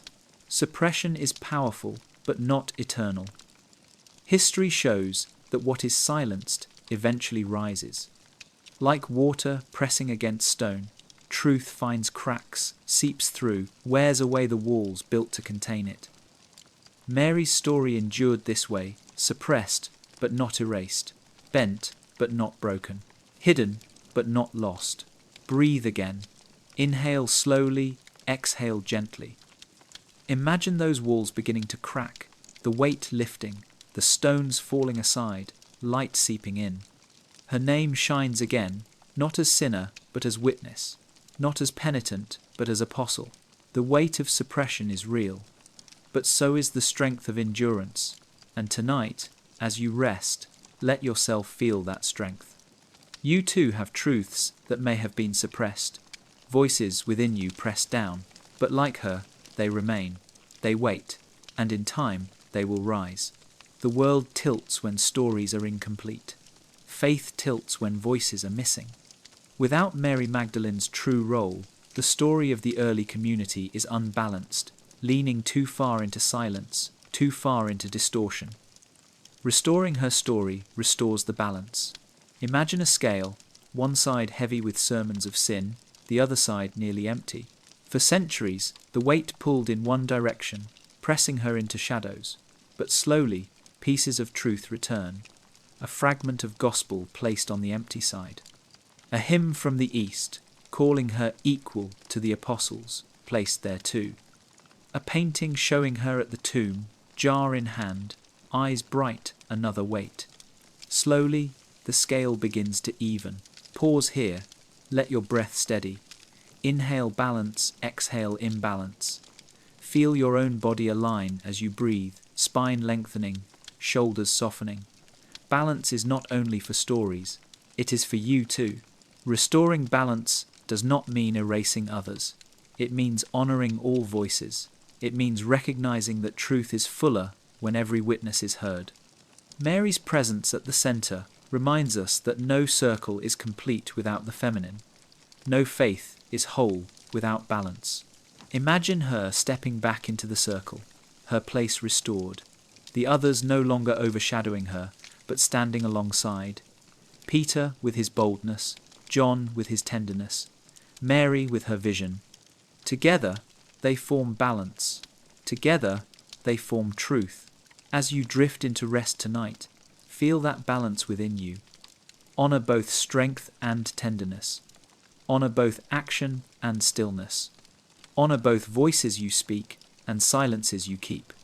Restore your own balance, just as Mary's story restores the balance of faith. Balance heals. Balance makes whole. And through remembering her, balance returns. The circle does not close. The story does not end. Mary Magdalene's voice carries across centuries, and now it carries into you. Her story is not only ancient, it lives in the present. It continues in every act of remembering, in every voice that speaks her truth. Imagine a river flowing from a spring high in the mountains. At first it is small, a trickle, a whisper of water across stone. But as it moves, it gathers strength. Streams join it, rains feed it. It grows wider, stronger, unstoppable. This is her story. Once hidden, now rising, now flowing freely into new generations. Pause here. Breathe with the rhythm of that river. Inhale as the current flows in. Exhale as it moves outward. You are part of this river. Your remembering adds to its strength. Your voice joins its song. The story continues because you choose to carry it. You choose to speak of her not as sinner, but as apostle. You choose to honor her not as shadow, but as light. Each choice adds to the river, ensuring it cannot be silenced again. The story continues because truth endures. Suppression is heavy, distortion is long, but neither is eternal. Truth, like water, finds its way. It flows around obstacles. It wears down walls. It nourishes the ground. Mary's voice flows this way, carried forward until it reaches you. As you lie down tonight, imagine yourself standing by that river. The water cool against your hands, the current strong. You scoop it up, drink, and feel it fill you with life. This is her story, flowing now in you. The story continues, not in councils, not in cathedrals, but in hearts, in whispers, in breath. Her story is not finished, and now you carry it forward. The halls of time stretch long. For centuries, Mary Magdalene's true voice lay hidden under layers of silence. Libraries closed their shelves to her. Councils refused her name. Preachers spoke of her only in whispers of shame. The silence was heavy, almost endless. Imagine 1,000 candles blown out, one after another, until only darkness remains. That is how her memory felt to those who longed for truth. A dimness stretching across generations, where her presence was reduced to sorrow, her courage erased, her visions denied. But silence, though long, is never final. Beneath it, truth still breathes. Beneath the weight, her presence waits. Like embers beneath ash, her story glows quietly, waiting for breath to stir it into flame. Pause here. Breathe deeply. Inhale as if you are that breath, stirring the embers. Exhale and watch sparks rise into the night. You are part of the end of silence. Your remembering is oxygen for truth. The silence of centuries teaches us patience. Truth may be delayed, but it does not die. Voices may be hushed, but they do not vanish. Mary's story is proof of this. Though silenced for generations, she emerges again, carried on the wind of time, brought back by seekers who would not let her fade. Tonight, as you lie still, imagine yourself holding a small flame in your hands.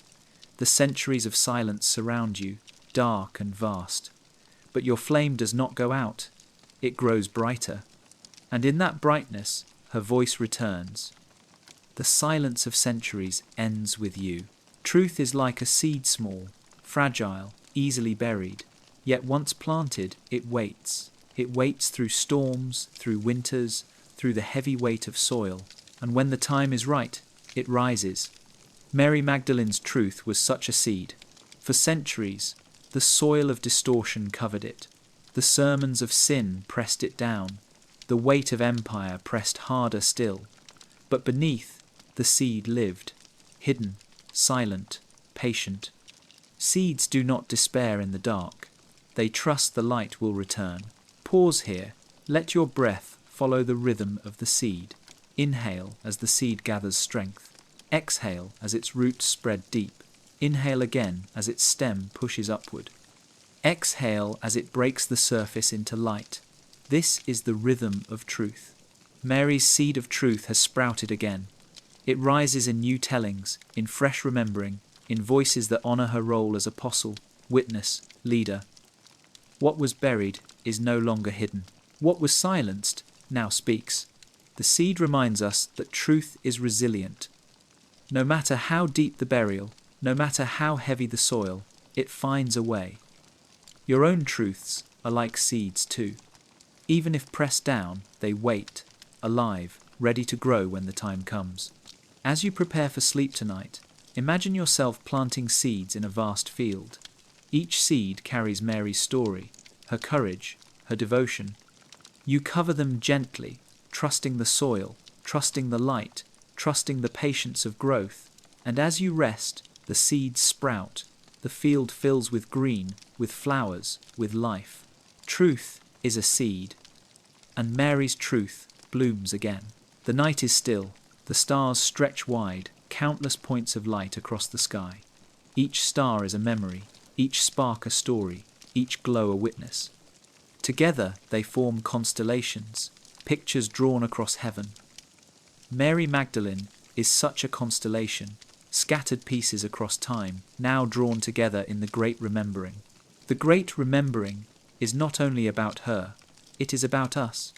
It is about choosing to see what was hidden, to honor what was silenced, to restore what was distorted. Remembering is not passive. It is active, deliberate, sacred. Imagine yourself beneath that sky. You look up, and at first you see only scattered stars, random, distant, disconnected. But slowly, lines emerge. A pattern takes shape. A story appears. This is remembering, connecting fragments into wholeness, seeing the design that was always there. Pause now. Breathe slowly. Inhale memory. Exhale forgetting. Inhale truth. Exhale distortion. Let your breath become part of the great remembering, each cycle clearing the false and strengthening the true. Mary's story has been scattered, but the great remembering gathers it again, from gospels in fragments, from art on walls, from whispers of devotion, from the courage of those who refuse to let her be erased. Piece by piece, the constellation shines again, whole and bright, and you are part of this remembering. Every time you speak her name in honor, you draw another line between the stars. Every time you see her as witness, not sinner, you add another spark to the sky. Every act of truth expands the constellation until it shines across all generations. As you rest tonight, imagine the stars above you forming her story, a figure of courage, of presence, of devotion. The great remembering has begun, and you are within it. Her light shines again, and in remembering her, you remember yourself. The story of Mary Magdalene is woven of shadows and light, shadows cast by centuries of distortion, light breaking through in fragments of truth. Together they form a pattern, not unlike the play of sun and moon, or the shifting of day into night. Imagine standing in a stone courtyard at dusk. Shadows stretch long, covering walls and corners. Yet shafts of light still pierce through, golden and strong, catching edges of stone, touching the tops of trees. You see both at once, the darkness that tries to cover, and the light that insists on shining. Mary's memory has lived in this tension. In shadow, she was called sinner, reduced to shame, her voice diminished. In light, she was remembered as apostle, as witness, as seer of visions. Both stories existed side by side, but the shadow was louder, larger, cast by authority. The light, however, never died. Pause here. Breathe slowly. Inhale the shadow, acknowledging its weight. Exhale the light, letting it expand. Do this again. Inhale shadow, exhale light. Feel them both present, but notice how light always returns, always grows, always overcomes. Shadows teach us resilience. Light teaches us hope. Mary's life shows both. Suppression was real, silence was deep, but her truth endured, glowing quietly, until time and courage revealed it again. Tonight, as you rest, imagine yourself holding a lantern. Its glow cuts through shadow, its warmth pushes back darkness. You carry her story this way, not by denying the shadow, but by bringing light into it. Shadows and light together tell the truth, but in the end, light is what lasts. For too long, the feminine was silenced. Voices of women were dismissed, their roles diminished, their names erased. Mary Magdalene is the clearest symbol of this loss. Yet, in remembering her, we witness something else, the rising of the feminine once more. Imagine a tide pulling back, revealing shorelines bare, leaving emptiness behind. For centuries, that was the state of faith imbalanced, missing half of its strength. But tides always return. Slowly at first, then stronger, the waters rise again, covering what was dry, filling what was empty. This is the feminine rising. Mary's return to memory is part of this tide. Her leadership reappears in scholarship. Her voice echoes in new tellings. Her presence inspires women and men alike to see balance, to honor equality, to welcome the sacred feminine into the heart of faith once more. Pause here. Let your breath mirror the tide. Inhale as the water rises, exhale as it recedes. Inhale, rising. Exhale, returning. Steady, endless, alive. The feminine rising is not about replacing one voice with another. It is about wholeness. It is about the circle becoming full again. Mary's story shows us that when women lead, when women speak, when women witness, faith grows stronger, deeper, truer. Tonight, as you prepare for sleep, imagine yourself standing at the edge of that tide. The water moves in, touching your feet, surrounding you with cool strength. Feel it rise around you, not threatening, but welcoming. This is balance restored. This is the feminine rising, and you are part of it. Mary Magdalene is not only remembered, she rises, and in her rising, all voices rise with her. The garden is quiet once more. The sky begins to pale, stars fading, horizon glowing with first light. Dawn is here, the hour when shadow gives way to brightness, when night yields to day, when truth emerges after long silence. Mary Magdalene's story belongs to this dawn. For centuries, darkness covered her name, but dawn cannot be stopped. Slowly, patiently, it rises, first a glimmer, then a glow, then full light. This is what we witness now, the dawn of truth, her voice breaking through after generations of silence. Pause here, breathe deeply.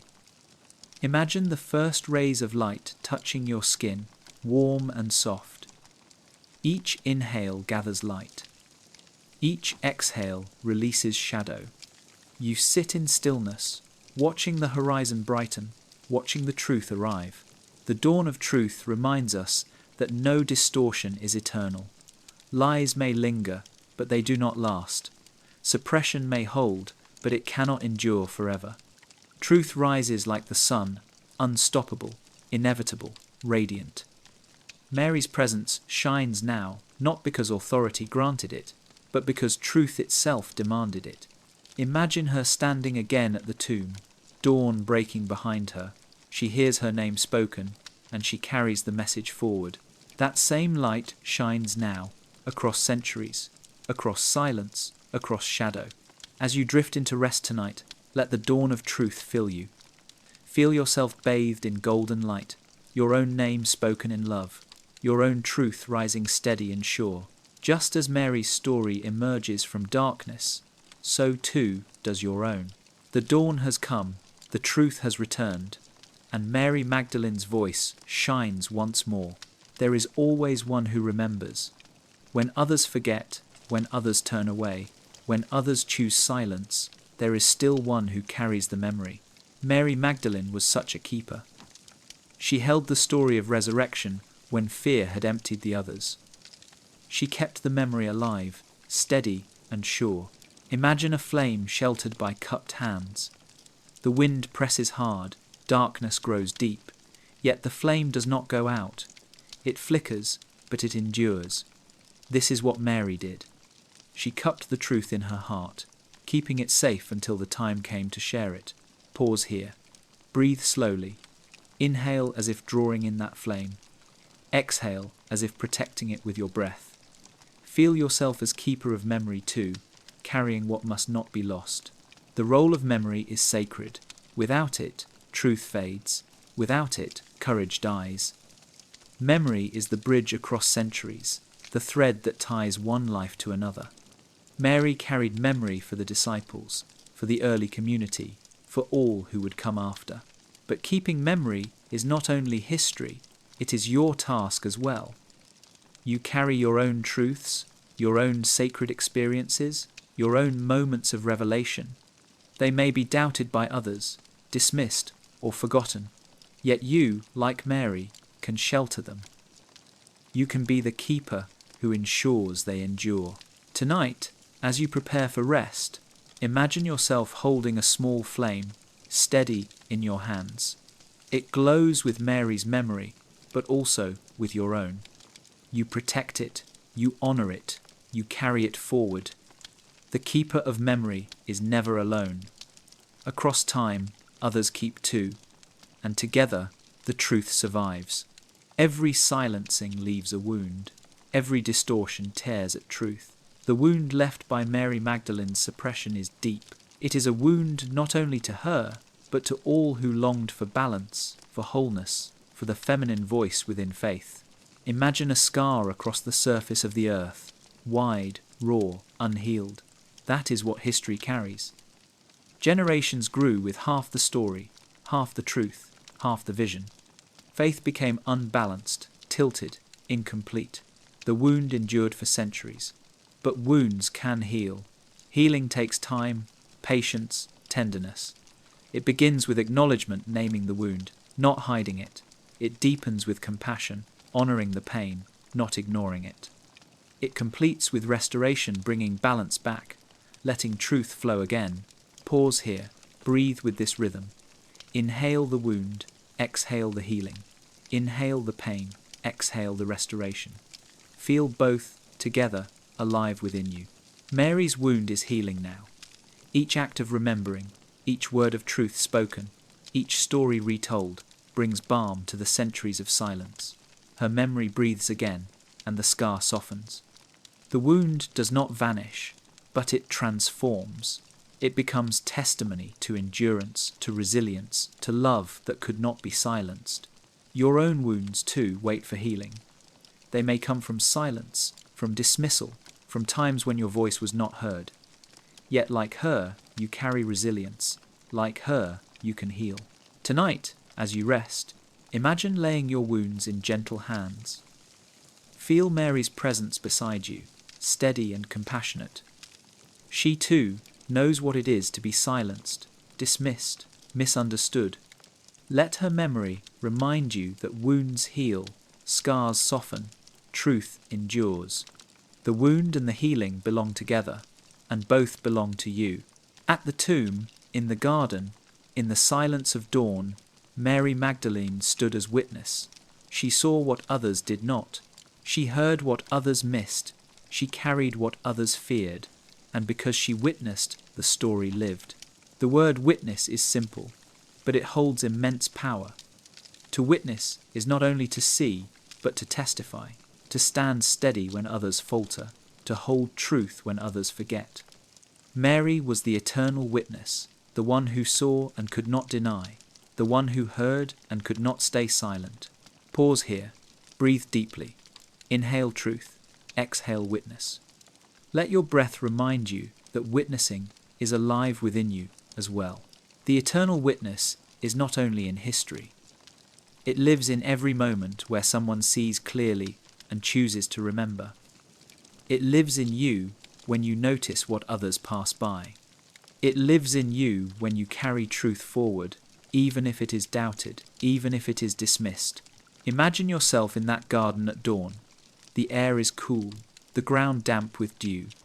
You stand beside Mary, silent at first, then hearing the voice speak her name.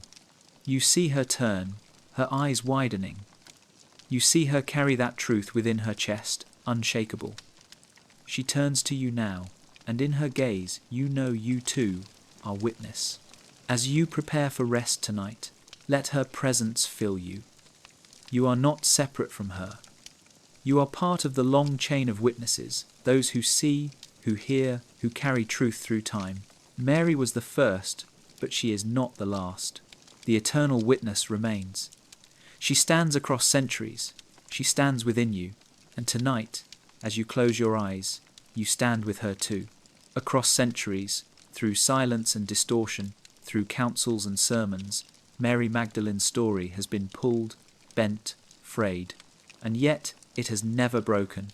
There is an unbroken thread that runs through time, connecting her to us now.